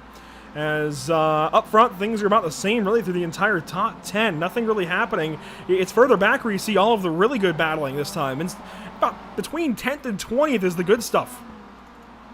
Yeah, absolutely. I mean, Seal had an absolutely amazing job, and Lee Holmes now makes a move down into turn 3, gets the inside line, forces, looks like the number 11 to his outside, and gets the move done. I mean, this is just being an absolutely show of overtaking and defending from some of these drivers. Seal, an absolutely amazing job defending, but looks like Lee Holmes right now finding himself on the back of his teammate.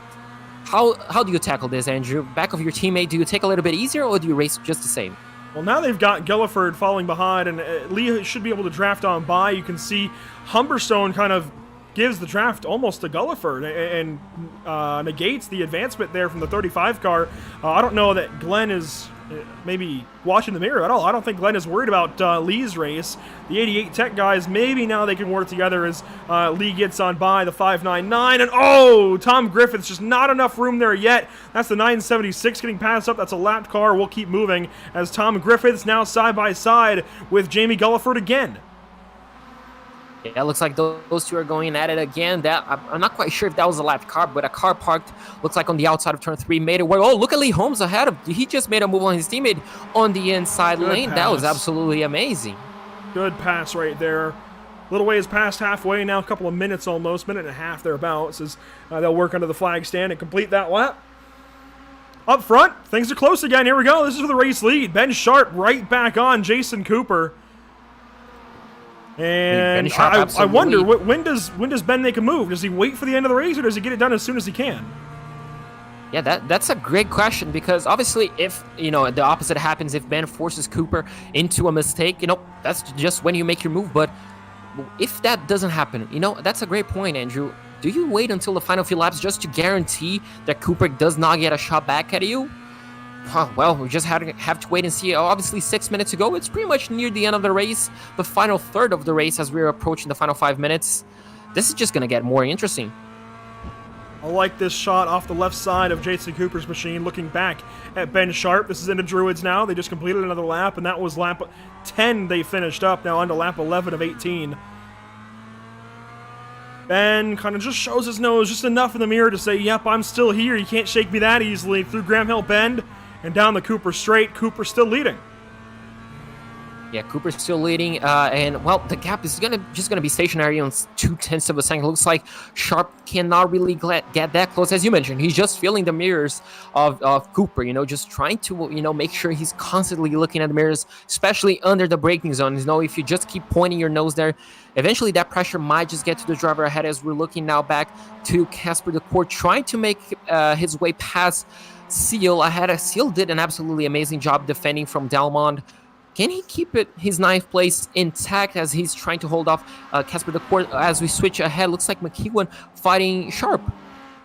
Yeah, James Sharp, who was so good a race ago, finished second. Now back into the top 10, but this time in 8th spot, going for 7th around the outside of McEwen. Andy defends right around the apex curbing, but now going to switch up maybe for Graham Hill. And yes, McEwen going to defend left side. Sharp looked around the outside, stays behind him though. Oh, that might have been a missed shift. No, I'm pretty sure he dipped the wheel into the grass maybe, because but he just suddenly slowed. If it was just grass, he would have just gotten sideways. He just suddenly slowed. Yeah, unfortunately for him, either way, I mean, look at the amount of time he lost. He's going to be under pressure from Michael Seal in one moment. If he does not get back on his rhythm, he's going to be going, just on the edge of the tarmac, barely gripping into the road. Michael Seal might just be looking ahead right now, forgetting his mirrors, because there's an opportunity for 8th place. Look at this stuff happening behind as well. I mean, good racing continues throughout the entire field. Tom Griffith's battling with Glenn Humberstone. Derek Crowther, Lee Holmes are side by side down Paddock Hill Bend. Griffith's going to make it 3 wide. Can he make it work down into Droots? He's just gonna be looking at one position for the time being, and he gets that move done. Boy, oh boy, I'm not pretty sure how they fit 3 Mazda Miatas on Brands Hatch. I'm not pretty sure how you can fit any 3 cars side by side around here. Druids has definitely been the best passing opportunity all race long. Well, all day long, I suppose. All 3 races, Druids is the best place to try and pass. That's if you can set them up just right. You can see our leaders still pretty darn close. Liam Silkstone, though, I noticed was out of line. No, I think that was a lap car, actually. Is that Julian going a lap down? Who is that? Yellow car with orange. Might be Julian, yeah. Yeah, might just be, but, I mean, once again, Andrew, look at 4th place. Silkstone. What an absolutely amazing drive. He's leading the point setting in the Pro-Am. And, well, look at him. 4th place. Might just be the dream race. Just ahead of James Clark and Chris Knox. Just really good stuff all day long from the entire field. Not too many crashes. And you know what? When we got in here today and we got ready for this race, you said, oh, man, are you ready for some chaos? Are you ready for some carnage? I haven't seen it. I mean, there's been spills, certainly. We saw one big crash down the Paddock Hill Bend, but this has been a much, much cleaner day of racing than even at Donington Park last week. Cleaner than I think these guys led us to expect. Look at that curb hop, though, for Ben Sharp. This has just been great racing all day long. Oh, yeah, absolutely. I take my words back. I mean, I take each and every single one of those words back. This has just been absolutely amazing from these drivers. You know, absolutely not what I was expecting. And, well, I'm just ready for this final 3 minutes, the final 2 minutes and 20 seconds in the next 15 minutes. But, well, until we get there, this battle still needs to sort itself out. Who's going to be finishing ahead, the number 24 of Ben Sharp or the Cooper, just the number 1? Can he hold that first place? Sharp is definitely trying to make sure that one does not match the finishing number. 5-Star Motorsport has just had a vice grip on this race today, well, of all races, and trying to continue that here with Jason Cooper. Their next driver in the top 10, Casper DeCourt in 10th. I don't see Lars Fischer anywhere to be seen right now. So not the greatest race 3 aside from Jason Cooper right now, but I think they'll get that back going for future races throughout the day. We've got 3 laps to go this past time by the flag stand. 5-Star Motorsport driver Jason Cooper, and got to find the team name, Ben Sharp Racing. That makes sense. BSR driver Ben Sharp all over his back end. They start to separate just a little bit. Let's go further back in the top 10 then. See what else we got cooking. Of course, that kind of battle we were already looking at with Silkstone, Knox, Clark. They work now through Surtees. Williams and another lap car battling, it looks like. Williams has lapped in this race, it seems. That's surprising. Further back, Casper DeCourt, not James Seal, Michael Seal, James Sharp. All of these guys in this grouping around Clark's Curve. This group hasn't really separated at all since we left it. It looks like we're going to go side by side. That might just be McEwen and Sharp, if I'm not mistaken. And Seal, well, just looking at, just seeing what he can, just essentially, just get free positions if these two force themselves into a mistake. Looks like Sharp almost gets into the back end of McEwen, but looks like they all make it through in one piece. Look at Seal. Oh, that's going to be close. Somehow he makes it work on the outside. He's going to have the preferred line heading to turn 3. Can he get the position done? Looks like looks like Sharp unfortunately just got out of shape into the apex. He might lose a position again to Casper DeCourt. So from battling to essentially get 7th place, he's going to be dropping all the way down to 10th. Really dropping back, and there's Delmont there to pounce on it as well. These two just battled for a race win a minute ago, weren't they? White flag is out, presented by Tucson Sound Art. Let's cover these two up front, battling down turn 1 for the final time. Where does Ben Sharp go for this win? Does he go down into Druids? Looks like not quite. Looks like Cooper just closed the door and they're braking. Sharp is trying to do absolutely everything that he can to get that win. He's leading the point standing so far. He wants that win, I'm pretty sure. So, but unfortunately, he loses a bit of a gap into turn 3. He's 2/10 of a second as they head into the Cooper straight. Now Surtees into McLaren, into Clearways. Looks like on Clark Curve. Might not just be enough. Jason Cooper on a turn number 5 for the final time in race number 3. That is another W. He'll say thank you, Ben Sharp. Take another win, and they will sort out to the back of wherever this invert will be. Ben Williams across the line for third. That was a different car then. That was further back. Look at that race across the line. Knox gets Clark over Silkstone. McEwen there for 7th, then Seal 8th. Casper to Court 9th. James Sharp hangs on to 10th. That puts Delmont then in 11th. Really good stuff. Oh, amazing stuff. Another photo finish. Look like we're going to have another one. And I just can't keep up with this. I'm not built for this photo finishes. But an absolutely amazing race number 3. Can it get even better? We're about to find out. I think a lot of it depends on our invert, doesn't it? Always does. Always seems to. A few more cars finishing up. Looks like 34 cars will finish on the lead lap, going all the way back to Adam McNally, and here they come. Adam Petman and Adam McNally across the line. Petman gets the best of McNally. Just missing out. Ooh, after the start, I thought that was going to be race over. Yeah, I didn't know that he was going to get back out there, but props to McNally for getting back out there and salvaging what he could. Got ahead of Julian Shore, Colin Sansom, Ricky Pink, Kevin McGlone, and even James Neve. So pretty solid, all things considered. Let's take a look then at our spinny wheel and give it one more spin on this day, January the 4th. We've added a couple of different numbers. We changed out the 19s for 9 and 29, and this time it's not even going to land on either one of them. It's going to land on 21, it looks like. Oh, just shy of full. Could you imagine if we were inverting 30-some cars here for the final race? It will instead invert 21, it seems. Tentatively, that puts Nathan Davies on pole and just misses Craig Schill. This 21 car grid, a 21 car invert, that's going to be interesting to see. And I guess it's fitting for the final race. Having 21, obviously, full would have been even more interesting, I'd say. But Andrew, we got to take a look who's going to be starting where. And, well, I just cannot wait. I mean, as you mentioned, we already have our front row. But boy, oh boy, the rest of the field, the rest of the 21 drivers, some of them are going to be happy. Some of them are going to be, well, unfortunately sad. Yeah, if you're Craig Schill just missing out, you'll be a little bit disappointed. But starting from 21st then, in this 4th race on the day, will be Jason Cooper after another win on the afternoon. Ben Sharp 2nd, just couldn't quite get Jason there at the line. Ben Williams 3rd, good stuff there for the 75. Chris Knox, big comeback in that race, 4th place. James Clark 5th, Liam Silkstone, again, a Pro-Am driver in the top 10, like you said. 6th place there for Liam. Andy McEwen 7th. Michael Seal 8th. Casper de Court 9th. And James Sharp 10th. Finishing just outside the top 10 in 11th place is going to be Adam Delmont. 7 seconds ahead of Lee Holmes, ahead of Adam Holloway. Tom Griffiths is going to be starting 14th place ahead of Derek Crowther. Lars Fisher, unfortunately, is 16th place. Dan Mold in 17th. Glenn Humberstone in 18th ahead of Adam Fox. And Thor Thulo, well, he's going to be starting on the front row in 20th place. Yeah, he'll start this next race from 2nd place. Look at the gap, though.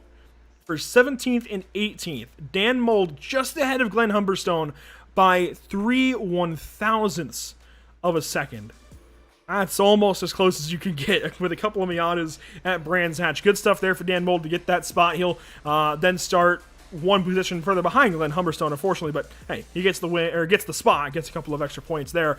Nathan Davies, as I said, starting on pole now by virtue of finishing 21st in race 3 on the day. That's going to help that 522 that just had a big spill towards the start of that race, and will have an opportunity then to make a lot of points back up. Craig Schill, 22nd, just misses out. Adam Height, 23rd. Michael Lease, 24th. Jamie Gulliford, 25th.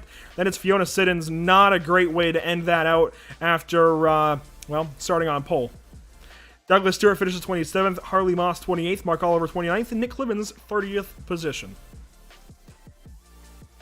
Finish off 31st place, we're going to have Duncan Cope ahead of Adam Mitchinson. Adam Padman is going to be finishing off in 33rd, just ahead of Adam McNally. That gap around a tenth of a second. Julian Shore, unfortunately, going to be finishing off a lap down ahead of Colin Samsam. And Ricky Pink in 37th, ahead of Kevin McGlone. And James Neve, unfortunately, 14 laps down in 39th place.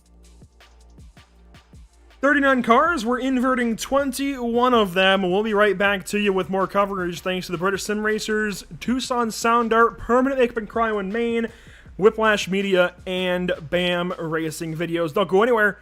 The fourth race on the day coming up.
Well, let's do it all over again. One more race, 15 minutes on the docket for the British Sim Racers Trophy Tuesdays. It's the final of 4 coming up.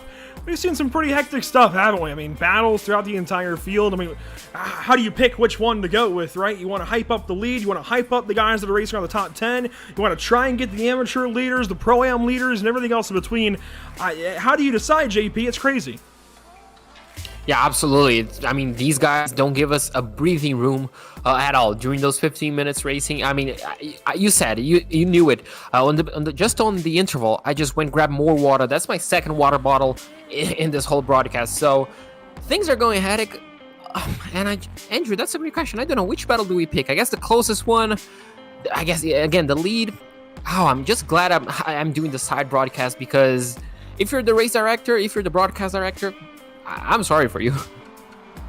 Yeah, it's been pretty crazy. There's only so much time to go through the entire field. And just watching the battle, like we could sit there and just watch the guys up front all day long. We could sit there and just watch the guys midfield all day long, try and catch the crashes. It's insane, and this is why I love the British Sim Race. This is a proper challenge on Tuesdays and Thursdays, a proper challenge to fit in as much as we can, and learning all of these guys' names, learning everything about all of these drivers, at least as much as we can.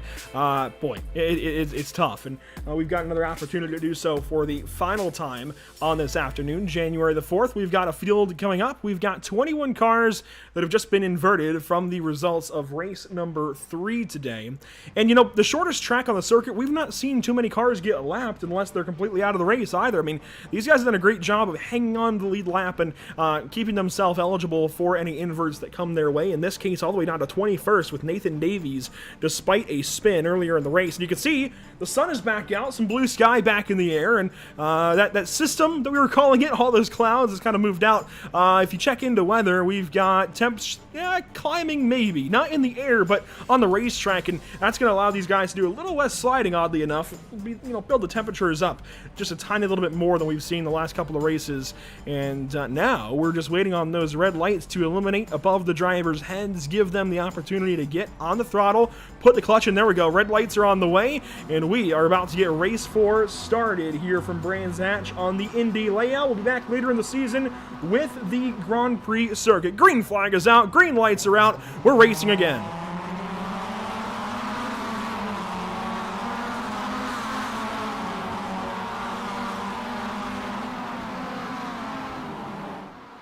Already down Paddock Hill Bend. Ooh, a couple of cars way wide. That I think was Chris Knox out in the dirt. Yeah, unfortunately, it looks like Chris Knox may have been the early victim of lap 1, but looks like the rest of the field is still trying to look at it and nearly going, nearly going 3 wide. That's just an absolutely amazing sight to see. And it looks like everybody's going to filter out safely on the exit of turn 3. Yes, they do. So quite a nice sight as we now switch up to Cooper Straight between Surtees and McLaren and Andrew. Oh, no! I'm not going to get tired of this. Oh! Lars Fischer off in the dirt. A big pile up here. Let's try and stick with it if we can. Glenn Humbert. Oh, my goodness. That is huge. That is a properly massive crash there. That's not a good look at it, is it? This is a better look. Cars all over the dirt. I don't even know all of who's involved. Ben Sharp is part of it, though. He's got a lot of damage. He's already back to the pit lane. There's Lee. No, that's Glenn Humberstone in the pits. Ben Sharp is damaged as well. Derek Crowther way back there. Liam Silkstone. A lot of cars involved in that lap 1 melee through turn 5. Yeah, absolutely unfortunate sight to see. Just a small mistake and really did pick up the whole field. And, well, I guess that point, Andrew, there's absolutely no escaping on that part of the racetrack. It's pretty much a one-line corner, and if you go too wide, you're just going to go into the gravel. Adam Petman now with a spin out of turn 1. James Clark, who's been up in the front all day long. All of this damage is now all the way back in 32nd. And you know what this is going to do? This is going to mix the entire field around. As here comes, that's Derek Crowther going on by. This will mix up the whole field. This will give everybody an opportunity to go for different positions. I mean, Thor Tulo, who we thought we'd see more of, based on Donington Park, is now second place. Oh, big crash! Oh, big Dan crash. Mold involved. It looks like on lap 3, as you mentioned, Dan Mold. Looks like we had another victim, but Adam unfortunately, Fox. they're just going to be dropped. Unfortunately for those 2 drivers are not a contact. We nearly have more contact on the entry of turn 2, but looks like everybody feeds it through. Andrew, we're still not done, but I just want to highlight Dave is in first place, but look at who's in 5th place. Yeah, he's taken off by 3 seconds, and oh, here we go. That was not going to work. Jason Cooper up the inside of Dan Mold here with all that damage. Look at the front bumper hanging off. He might have to pit here. That might be a meatball. We'll see. Does he pit? No, he's going to keep rolling. So, deciding to try and get whatever he can out of this is Dan Mold. Jason Cooper goes left side. McEwen using the 80 as a pick, gets ahead of Delmont. Delmont has to check up. Excuse me. Good stuff there. And you mentioned it. In 5th place, one of the amateur drivers, Adam Fox. He's doing absolutely amazing. As you can see, Dan Mold, that damage injury is just hurting him. He has absolutely no straight line speed, so I guess, he might as well just pit. He's just being picked up left, right, and center. You can see him suffering as we switch on back to Adam Fox, just holding that 5th place position. An absolutely amazing result so far, nearly 4 minutes into this race. He has Williams right behind him trying to take away that spot. And what do you do in his position? Do you just allow those pro drivers through, or do you just hold on for 5th place for dear life? That's a great question. I mean, in Adam's position, he's brand new to the series, right? Didn't race last week at Donington Park at the very least. Might have run previous rounds and series, as Dan Mold will pit now. Adam Fox went purple. You saw it for a moment. I mean, this is insane pace out of the 966. At this point, maybe you're not worried about defending. Maybe you're worried about going up there and getting 4th place. Yeah, I was just going to mention that answers the question. There's absolutely no need to let anyone pass if you're the fastest driver on the racetrack. I wasn't expecting that. That just put a massive smile on my face, and I'll just keep on going. Hold on to that 5th spot.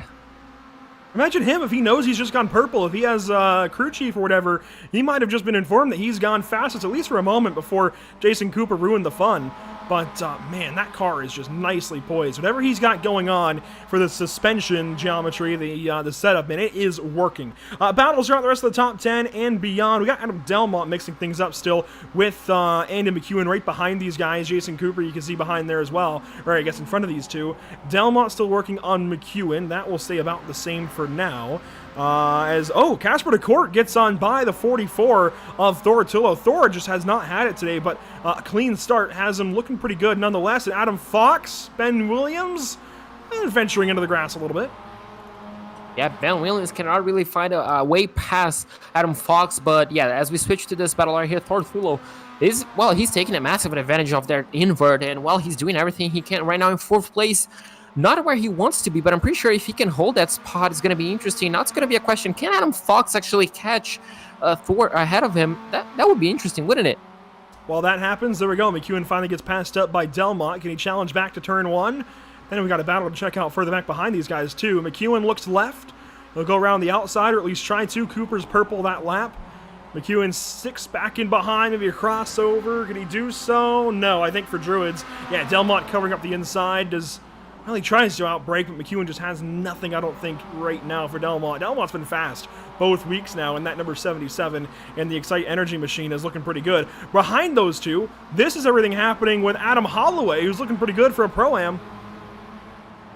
Yeah, he's doing amazing. He's sitting just outside the top 10. And, he might be challenging for the top 10 sooner than later. He's in 11th place right now, challenging McNally ahead of him. So, that is an interesting position to be in. I'm certainly cheering for him, but wouldn't that be interesting? A Pro-Am leading, an amateur driver in 5th place, and another Pro-Am 10th? Yeah, it would be interesting, too, if these guys crash 3 wide, about 20th spot. This is beginning off with Kevin McGlone in 20th. Harley Moss is that yellow and purple machine, the 514 in 21st. Lee Holmes is back here in 22nd. James Neve with them.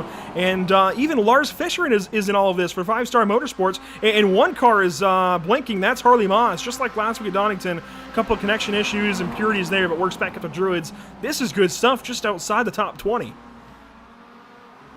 This is not good. This is absolutely amazing seeing all these drivers going side by side. Yeah, as you mentioned, just blinking a little bit of connection. That's gonna make the drivers a little bit hesitant to go side by side. Obviously, not knowing exactly where the car is positioned. But look at this; they're still gonna go side by side. Can it make it through the final sector? It looks like a bit of caution driving there. Oh, as ahead, we nearly saw contact once again on Clark Curve, but looks like everybody makes it through, and this train is gonna keep on going.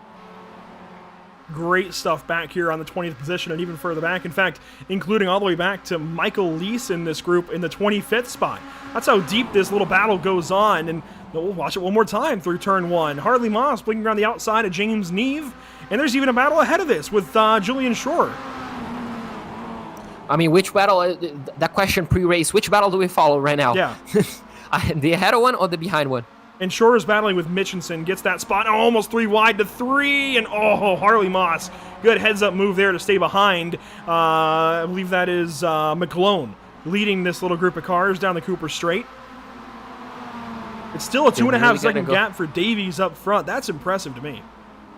Yeah, Davies is absolutely controlling the pace right now. Griffiths cannot really get close enough. He's closing a little bit this lap, but I mean, Davies is just controlling the pace as we're still in this battle. I'm not quite sure you can leave this battle, Andrew, because it's just going to keep on providing side-by-side racing. As look at it, we nearly go side-by-side into, almost being done into turn 1. Unfortunately, that connection spot just not quite helping him. But look at this. It's going to be down into turn 2. Yeah, well, I think they made some contact there with net code, and James Neve, some contact with McGlone now. They finally get by McGlone. I think McGlone is playing bottleneck to these guys. That's going to allow Harley Moss to pull away. Lee Holmes now stacked up behind as well. And yeah, we've got a lot of pros mired back here in the field. I think that's what is worth noticing. James Neve, that's a pro. Lee Holmes, a pro as well. And even Lars Fisher, a pro. So 3 pros now stacked up behind an amateur. And right there, Neve looks to the inside in 5. Wow, good stuff. Amazing stuff. Lee Holmes might just try to get the position down into turn 1. Can he sneak the car? Maybe on the inside. There's a little spot opening. Will he be brave enough to go down the inside? Looks like not quite as we switch back. We switch back to second place right now. Griffiths against Casper DeCourt. Can Casper sneak up in second place and maybe if he can get past Griffiths, challenge Davies ahead? Yeah, Casper's been working on this race pretty nicely. Casper, let's see where he started. 13th, up 10 spots now, chasing Tom Griffiths around the track out of turn 5. The number 5 looking pretty solid. You wonder maybe if he can if these two maybe can make up enough time to get to Nathan Davies and fight for a win. They're working on it. That gap for Davies was initially 3 seconds and change back to Thorotullo, and now it's gapped up even more. Boy, they are really closing in, down to 1.7, 1.6, and closing. Yeah, that gap is closing. Looks like Davies might just be losing a bit of that grip on the latter part of this race. Oh yeah, lapped car, so that could play well into that, just losing the gap, losing a little bit of lap time. Another battle that I've been looking at, Andrew, just on the timing sheets, Cooper and Delmont, they're going at it. And while they go at it, Adam Fox is just going to be holding into that 5th spot just enough. But, I mean, again, which battle do we choose? Well, here's Williams and McNally. McNally gets on by Williams. That's good for 9th and 10th. McEwen has fallen back into 8th, and Williams might have a go here at McNally again. Get that spot back if Ben has the opportunity. You can see the 510 of Holloway there as well. The 1 of Cooper's ahead. You mentioned him. This is to turn 1. Paddock Hill bend, and McNally holds down that inside, pops the curbing, and 1 car, I think, going for a slide, maybe a spin, who knows, as Williams now up the inside for Druids, trying to get that spot back. That's for 9th if he can get it.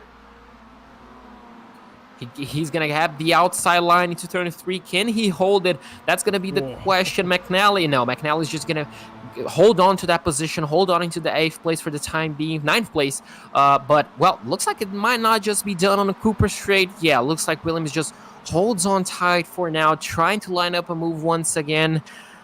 Boy, oh boy, these final 3.5 minutes, they're promising.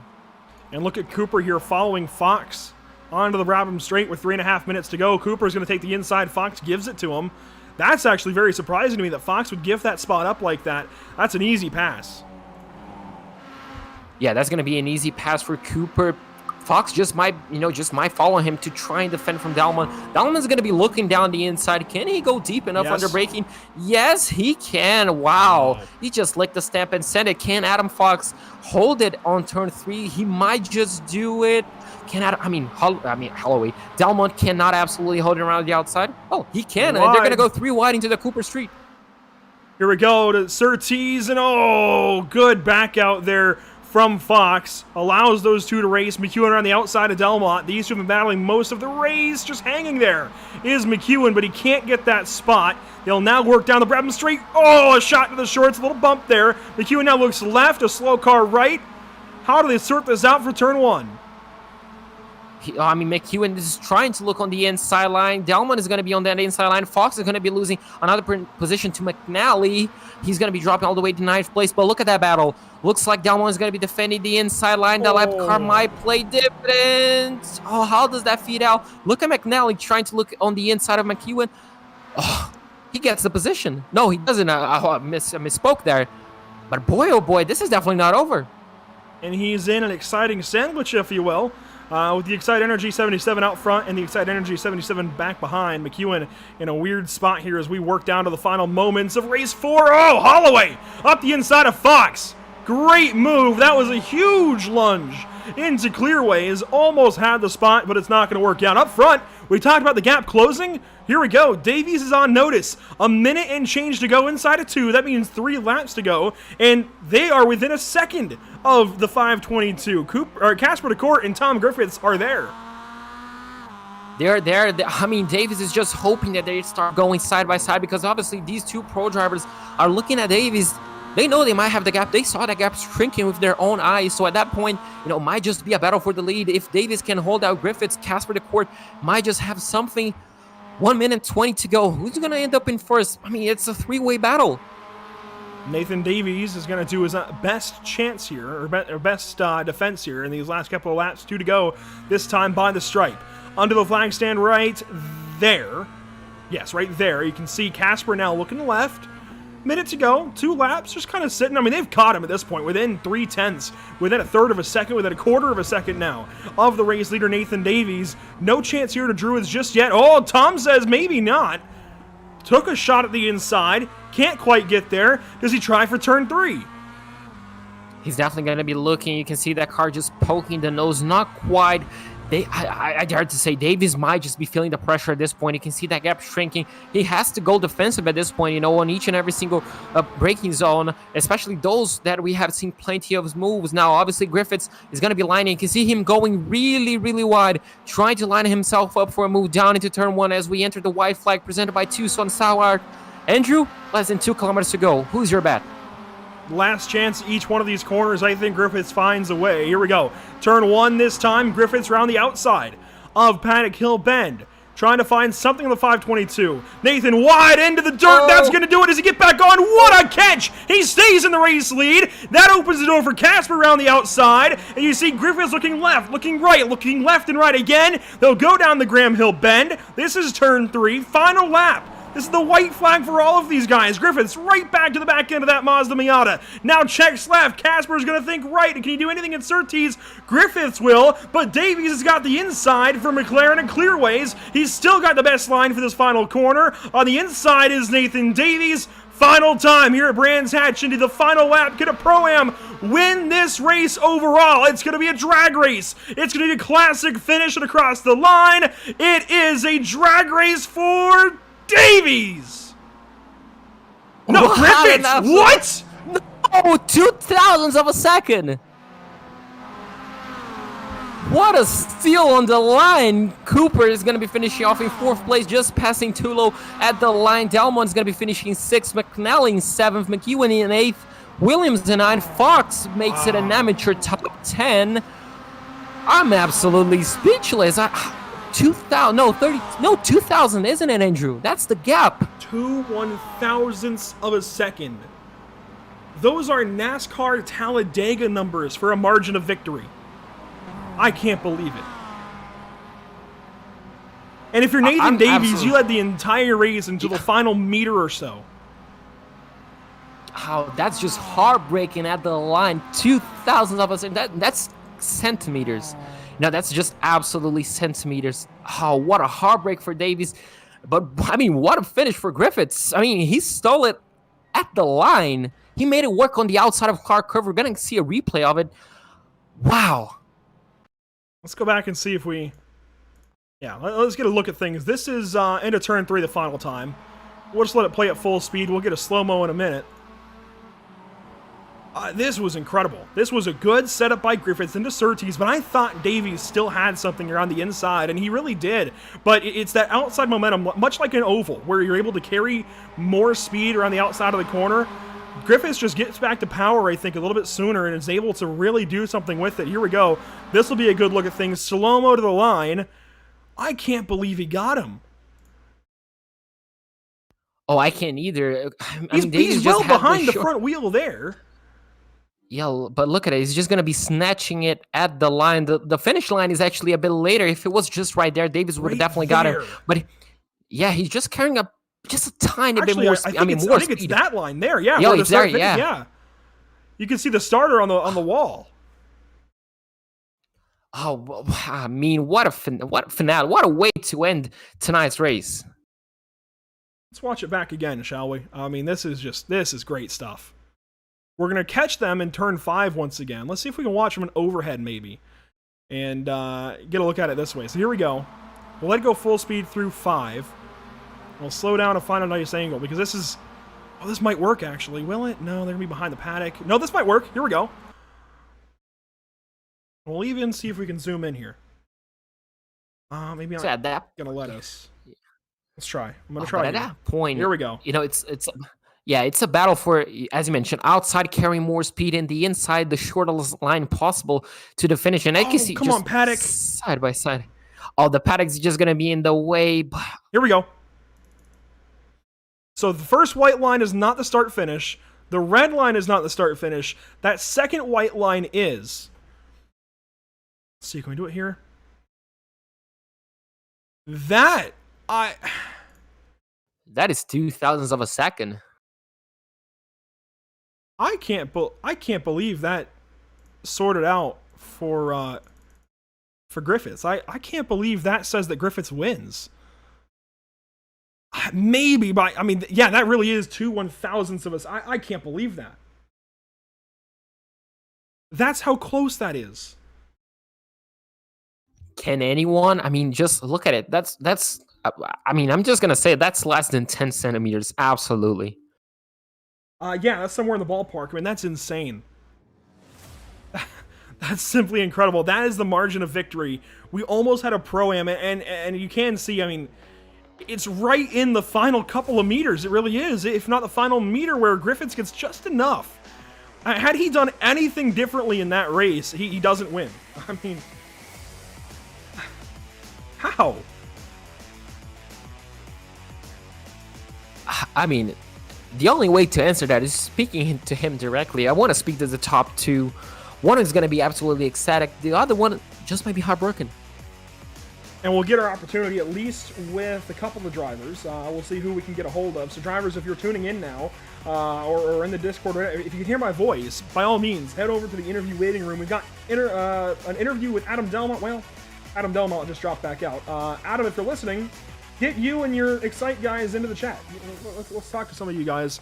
While we're waiting on that, let's go ahead and roll through results first, JP. Oh, never mind. There's Adam. We'll get Adam Delmont and hand him your way. Adam, I mean, we just exited what was one of the greatest finishes I think we've ever had on a road course. But, I mean, you drove absolutely amazing today as well. You know, all 4 races. Talk us through it. Strong night, really. Happy with the win in race 2. Tom smashed it in that last one. He's coming in, by the way. I've just told him to come in. I heard you. It was just a very tough night. It was tough. Obviously, the times were really close. It was just a case of hope that Lady Luck was on your side and just try and push forward. Some really, really good racing. And how do you compare the challenges of driving on Brands Hatch Indy than the ones we had last week at Donington Park? I find Brands, it's obviously a bit tighter, and with the corners being up and over, and like turn 1, very hard corner to pass on because you're so on the limit. So if you try and get in, the best way is try and get the undercut, but you're really balancing the car to try and keep it underneath. It's a hard track. It's a hard track to pass on. But yeah, obviously a hard track it is. As you mentioned, drivers running so close to one another. The timing just running so close. It is extremely hot. You made it work. You made plenty of overtakes tonight. And how do you prepare for next week at Oulton Park? Obviously, a completely different racetrack. How do you switch back from one of the shortest ones to Oulton Park, let's say? Just practice, put the seat time in. But if I'm honest, Oulton Park has a soft spot in my heart anyway. I love Oulton Park, so I'm actually really looking forward to that. I don't know whether to say it and jinx it, but I do typically do well at Oulton. It is a strong track for me, so yeah, it's just going to put the seat time in and hope that it plays out on the night. Well, Andrew, there you go. We have a driver to look out for next week. Hopefully you didn't jinx it. I'm not going to say anything because my commentator's curse is absolutely on point so far. But, well, Adam, you did absolutely amazing. And, well, before I let you go, who do you have to thank? Who do you have to shout out? Team Excite, all the lads, our sponsors, Excite, Cryo, Premature Baby Foundation, AR Gaming, a couple of others that I can never remember. McNally runs them off better than I do. Friends, family, and obviously you guys and the admin behind the scenes that bring it all together for us to take part in. None of it would be here without any of you lot. So, yeah, thank you. Well, thank you for the amazing show tonight. And with that, I'm going to let you go and we'll start focusing on next week. And with that, Andrew, one of the stars that we had, Adam Dalman, he looks excited for next week. And, well, I cannot wait to see what he's going to be putting on the track. Excited for himself, and I'm sure excited for his teammate as well. He even mentioned it. Tom Griffiths with an amazing job right there, right at the end. Tom, you were battling with Nathan Davies those final couple of laps. You had Casper out the mirror. How did you balance those final couple of laps to come out with the win? It was nearly impossible. Me and Casper were working pretty well together. I thought he was just sort of sat in my toe most of the race and didn't put in any silly moves, which was what allowed us to get up the front there. And from there, it was just seat of the pants, really. And how do you work that out as well? You guys are different team chats in Discord. How do you try and communicate? Is it just kind of an assumed alliance at that point? You want to go catch the guy who's leading the race? Yeah, Casper's quick. I knew that, so I wasn't going to sort of be silly around him. I think he probably thought the same thing. He knew that both of us had the pace to get up the front there. I think you just kind of assume each other. You kind of get a gauge of who you're racing with, and I think Casper was pretty fair all the way through. It's all right. Last lap, you work down the Cooper straight. You take a look at Surtees and you decide, well, let's go to the outside here for turn 5 because you get that little inside, get alongside Nathan Davies proper. And how do you tackle the run to the checkers then? It's the final mirror or so where you even get the edge for the win. Close your eyes, put your foot down, and hope for the best, really, in this. You just sort of, all the way up the straight. It's just trying to almost pushing the monitor forward with just trying to edge ahead. Kind of like in a kart, just pull your head down, lean forward as much as you can. Yeah, I get it. That's it. Push it forward yourself kind of thing, yeah. You almost want to do like the Flintstones and start paddling your feet, trying to get going. So, Oulton Park next week. We got 4 more races, of course, as is the rotation, the race format here. How do you attack Oulton Park? I love Oulton Park, so just go at it the same as tonight. Try and avoid all of the carnage and just go for it. I'm glad it seems like I fit in here at least. I love the Oulton Park too, so it's going to be a blast next week. Best of luck out there, Tom. And hey, maybe we'll see you repeat and get a win, maybe by a larger margin next week at Oulton Park. It's more exciting by 1,000th, isn't it? Well, you know what? You're living up to the team name then. Excite Energy. It works out. Yes. Yeah, absolutely. All right, buddy, congratulations. That insane finish. That one is going to be on our highlight reel for a good while. Brilliant. Cheers, guys. Tom Griffiths with the 4th win. The 4th race win.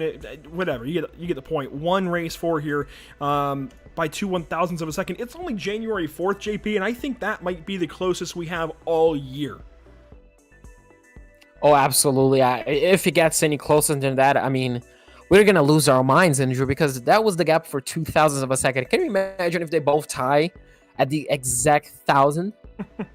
That would be pretty insane. We got a few more drivers lining up. I don't know how a tie would go on a broadcast. It'd be kind of insane. Drivers lining up. Let's go ahead and go to Jason Cooper, who grabs a win, 2 wins actually earlier in the day. 4th place in this race. JP, take it away. Jason, I mean, you were the quickest driver on the whole grid tonight. You took 2 wins. I mean, what's the secret? Get lucky with the reverse grid for the second win. Yeah, for first race, yeah. Luckily, I had Casper behind me, being a bit of a rear gunner.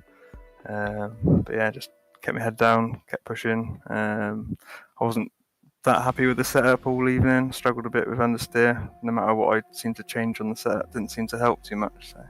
But don't know whether everyone else was having the same issues as well. But yeah, happy with 2 wins anyway. 4th in the last one. That was a bit lucky, I think, because there was a big crash on the clearaways on the first lap, and I think I went from like 20th to 10th or something. So. And Ben was a bit unlucky because I think we were side by side just before that, and he went right, got crashed, and I went left and got through. That's how it goes sometimes there. Well, Pace and Lady Luck looks like they were both on your side tonight. And obviously, as you mentioned, on race 1, your teammate acting as a rear gunner. Me and Andrew, we were kind of speculating, was he lining up a move, or you guys just had that figured out already, just following one another and just hope for the best, essentially? I think if Tom wasn't so close behind, he might have had a go towards the end. There's no team rules as such, just not take each other out. But yeah, I think if Tom's so close, if he'd had a go, Tom might have got both of us. So probably better to stay in second and get the 1-2 for the team. Oh, that's absolutely the dream teammate right there. And obviously, as we mentioned, you took race number 1 and race number 3 victory. You started in 21st, and obviously, as you mentioned, that crash on lap 1 made you get a load of positions, but still making it all the way down up in 4th place. How difficult is it to overtake? Because you definitely made it easy. Oh no, it's really hard around here. It's the whole grid's just so close on pace as well. So yeah, trying to get a run on someone on such a short straight, it's very difficult. Got to be quite brave sometimes in where you make a move. It's very easy to make a mistake and have an accident. So yeah, you've got to be aggressive, but you've got to be careful at the same time. And talking about next week at Alton Park, how do you rate your chances to repeat? I mean, what has been an absolutely amazing 4 races tonight? I love Alton, so yeah, really looking forward to it. We're definitely going to keep an eye out for you next week at Alton Park. But before we let you go, who do you have to thank? Who do you have to shout out? Teammates Casper and Lars. Good fun. We're racing with them each week. And obviously everyone who puts in all the hard work behind the scenes on the league to make it is what it is. And obviously all the drivers who we race against every week. Have some brilliant racing tonight. So yeah, thank you all. Well, absolutely. And well, with that being said, I'm going to let you go and focus on for next week. And hopefully we can talk to you then. Yeah, cheers guys. See you next week. Well, and one of the stars of tonight's races, Jason Cooper. I mean, what a drive from him on all 4 races. And we'll just have to wait and see if we're gonna, he'll be just excited next week at Alton Park. Yeah, to come from 21st in that last one after winning race 3 and to get back up into 4th, that's really solid stuff there. So props to Jason Cooper. We are going to move down the line then and get the one and the only Andy McEwen, somebody who was real excited after last week multiple times. And buddy, you were in a lot of great battles again today. How'd they all go? I am sweating buckets after that. I have never gripped a steering wheel so hard for so long in my life. That was one of the most intense nights we've had in this this championship for a while. But good fun, I think. Yeah, Brands Hatch Indy, I think, should be doubled up. Let's forget the whole forest section and everything with the Grand Prix layout. Let's come back here, right?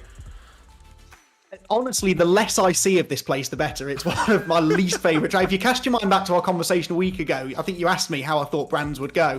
And I said, no, it's going to be terrible. I can't hook a lap up there to save my life. And yeah, I still kind of believe that, actually. But I think my accident avoidance skills managed to get me a set of decent results tonight. Well, yeah, you say all of that, but you close in by a ton of points. Now, it looks like, I don't think points are totally calculated, but you're going to sort out pretty nicely. Then let's talk about the battles with the Excite Hut guys, because you were in one exciting sandwich. How'd you battle all of that? You should have heard my my inner commentary at that point, because I knew exactly what was happening. Because obviously Adam got past me. There was a bit of a touch up at clearways, and he got past me. And And then I saw the other Adam, McNally, closing in, and I knew that Delmont was just backing me up into him, and there was nothing I could do when I was outnumbered like that. But this is why I love this championship, because it's just so close. The cars are obviously all identical. The drivers, especially in the pro class, they're all so evenly matched. So you've really got to, especially at a track like this, you've really got to fight for every single position. It's not like a Monza where you can just slipstream past 3 people down a straight. You've really got to think about it here, and I enjoy that. Yeah, you get that little bit of slipstream just to set up maybe an opportunity, and that's only an opportunity, not a full pass. So Alton Park then next week, it's kind of the same. There's a couple of slipstream opportunities, but nothing too big. How do you attack it then, especially with the inverts? Yeah, well, Alton, we raced there last season, and I expected it to be carnage, honestly, because it's a faster version of Brands Hatch, really. It's just as narrow, but there's a few more high-speed sections. Actually, everyone was quite well behaved, so I don't expect necessarily, but I hope that they'll continue that this time. It is, though, the greatest racetrack in the world, and I'm not just saying that because I live 20 minutes down the road from it, but it's certainly a track I enjoy driving, so yeah, looking forward to that. So I don't get to interact with too many of you guys across the pond, and I don't necessarily get to hear how you guys like these racetracks, be it Brands Hatch, Alton Park, Silverstone, but to hear all of you guys liking Alton Park has me really excited. It's a place I love to race on, love to drive on. Is it maybe then your top track of the season? I've given up predicting which tracks I'm going to like, to be honest. The ones I think I'll do well at, I struggle to break into the top 10, and then Brands Hatch, here we are, I think I was in the top 10 all night. So, but yeah, Alton it's just a really nice, satisfying place to drive. You know, it's got obviously lots of undulations, lots of really quite quick corners as well, cascades, druids, so it's a real driver's circuit, but a bit like Brands Hatch, you can't just go slipstreaming past people. You've got to try and force the mistakes out of them and try and put yourself on the right line for the next braking zone. So it's my kind of track in that respect, but because it's so narrow, it's very easy for things outside of your control to go a little bit wrong. So then maybe next week, Alton Park is when we finally give you the opportunity to commentate while you're racing. We'll see about it. We'll talk about it throughout the week, maybe. I did my first ever real-world commentary there, so I certainly know the place, but I'm still not convinced I've got the brain power to do that. We'll give it a go, though. All right, well, Andy McEwen, finishing up in the 8th spot tonight, buddy. Congratulations on just, I think, like surviving through all of this. It seems, unofficially, you might only be 7 points out of the points lead, so I think that has to feel like a win in and of its own. Buddy, next week, best of luck to you. We'll see you there. Yeah, thanks, guys. Looking forward to it. See you then. Andy McEwen with an 8th place finish here in the 4th race of the day. But I mean, he was always in around those Excite Energy guys. So just a really good day for car number 4. We'll move on down the line. Then we got one more. In fact, the driver who finished right behind Andy in this one, Ben Williams, who also was in the picture a whole lot today. And I mean, Ben, as Andrew mentioned, you were in the picture quite a bit. I mean, just talk us through how do you rate this track? You know, do you like it? It's one of your favorites? Do you dislike it? It's one of your least favorites? How does it rank amongst your best tracks? Oh, it's got to be a 10 out of 10 for me. I love short tracks, quick, fast, technical, undulating. It ticks all the boxes for me. Well, there you go. That might just do it because, I mean, you were, again, one of our stars tonight. I mean, how difficult were those 4 races, especially with the inverts? Very difficult, very difficult. Race 1 was, written off pretty quickly, but after that, it's just pure damage limitation. Very, very often, the reason why I pick up the places is mainly because of accident avoidance. It's very rarely it's an actual on-track overtake. So especially in the reverse grids, that's just where it plays into my favour. And with a track like this, with its nature, just being difficult, just to overtake, how do you line up a move to make an overtake? Do you just force the driver into a mistake, or you just, take your best chance at a dive ball, maybe? Absolutely not. No, you need to, the way I was doing it was setting it up. I would set up a pass for Paddock Hill Bend, and I would set it up a lap before. So I'll be on the left, the right, and then as we go into Paddock Hill Bend or into Druids or Graham Hill, you already know where your car will be, and you just try and set it up. You play the long game because it's such a short track. You can think to yourself, right, I can't just go for a lunge into this corner because it's very difficult to get the overspeed. So you do need to think ahead, maybe a lap ahead, like I say. and just think to yourself, right, how am I going to get past? Where are they quick? Once you've found that out, set the overtake up, and then you just do it. Don't be, or maybe shouldn't I shout that? You need to be absolutely committed. Absolutely, that's the inside we're looking for. And me and Andrew, we mentioned, pretty much every single broadcast, drivers are just studying on other drivers at all times, just figuring out where they're slow, where they're fast, where those weaknesses are in. I mean, you just absolutely nailed, I'm pretty sure you just absolutely study each and every single driver. And with that, does it carry out for Oulton Park next week? Absolutely. Yeah, Oulton Park being I believe it's the short layout again. So, yeah, another short track, undulating, difficult to overtake. It'll be exactly the same principle, just at a different track. And obviously, it's a similar track, but do you think, how do you rate your chances there? Could we see you in victory lane, maybe? I'd like to. We can always dream, can't we? Well, we're definitely going to keep an eye out for you, and we're definitely going to be cheering to see the number 75 on victory lane. And, well, with that being said, who do you have to thank? Who do you have to shout out for your results tonight? I got to say, Liam Siltstone in race 3. We worked together a little bit. He was going for the Pro-Am, or trying to get past the Pro-Ams. I was holding back, but I say holding back a bit. He was in my slipstream, and then, he again helped me out in this race. So, yeah, I have to say thank you very much to Liam. Well, there we go. So I'm pretty sure he's going to be happy to hear that on the broadcast later on. Any sponsors you want to thank? No, just myself, actually. Williams Services and Repairs. That's it. Well, there we go. Well, with that being said, Ben, I'm going to let you practice out for Oulton Park next week. And, well, I hope we can talk to you next week again. Absolutely. Well, Andrew, there we go. That was Ben Williams, driver of the number 75. Again, one of the stars of tonight's show. Well, it's just been fun, isn't it? When we have plenty of drivers to talk to and, well, plenty of drivers that just made the race overall better. Yeah, it was really, really good today here at Brands Hatch Indy. I would really endorse even a season of running here, but more races here, certainly. This is a fantastic little layout. You can see Tom Griffiths with that .002 margin of victory. Again, that's NASCAR stuff there for the race win. Nathan Davies second, Casper DeCourt third. Jason Cooper checks in fourth, the first one not in that nice little battle coming to the line. Thor Tolo, a really solid race, honestly, for Thor. Hangs on to a top 5. That's big for the points then. Adam Delmont 6th, Adam McNally, a couple of teammates there, Adams alike, they finished 6th and 7th, Andy McEwen 8th, Ben Williams 9th, and Adam Fox, another Adam there. So they go from down towards the bottom of the order, the last race, with some misfortune, to up to the top of the order. Really good stuff for all the Adams, and Adam Fox, an amateur with a top 10, and therefore the amateur win. Absolutely amazing result for him. So happy to see him cracking the top 10 ahead of Adam Holloway, just missing out in 11th place, ahead of Nick Clibbins in 12th, Jamie Gulliford in 13th place, ahead of James Sharp in 14th. Just ahead, you can see there, less than a tenth of a second ahead of Chris Knox in 15th. Adam Hyde is going to be finished off in 16th place, ahead of Douglas Stewart and Lee Holmes in 18th place. Ahead of Harley Moss in 19th, and Lars Fisher, the number 96, is going to be riding off our top 20. Finishing 21st in race number 4, it's James Neve. Then you got Adam Mitchinson. Adam should still hang on to the points lead for amateur. It's going to be a different gap now. It's going to change things up a little bit, but should still hang on to the amateur points lead. Kevin McGlone there, 23rd. Then Michael Lees, Derek Crowther, Dan Mold. Unfortunate there for Dan. Same with Michael Seal. Very unfortunate finishes there. Mark Oliver, 28th. Liam Silkstone, 29th. And Craig Schill gets into this round today for the first time and finishes 30th.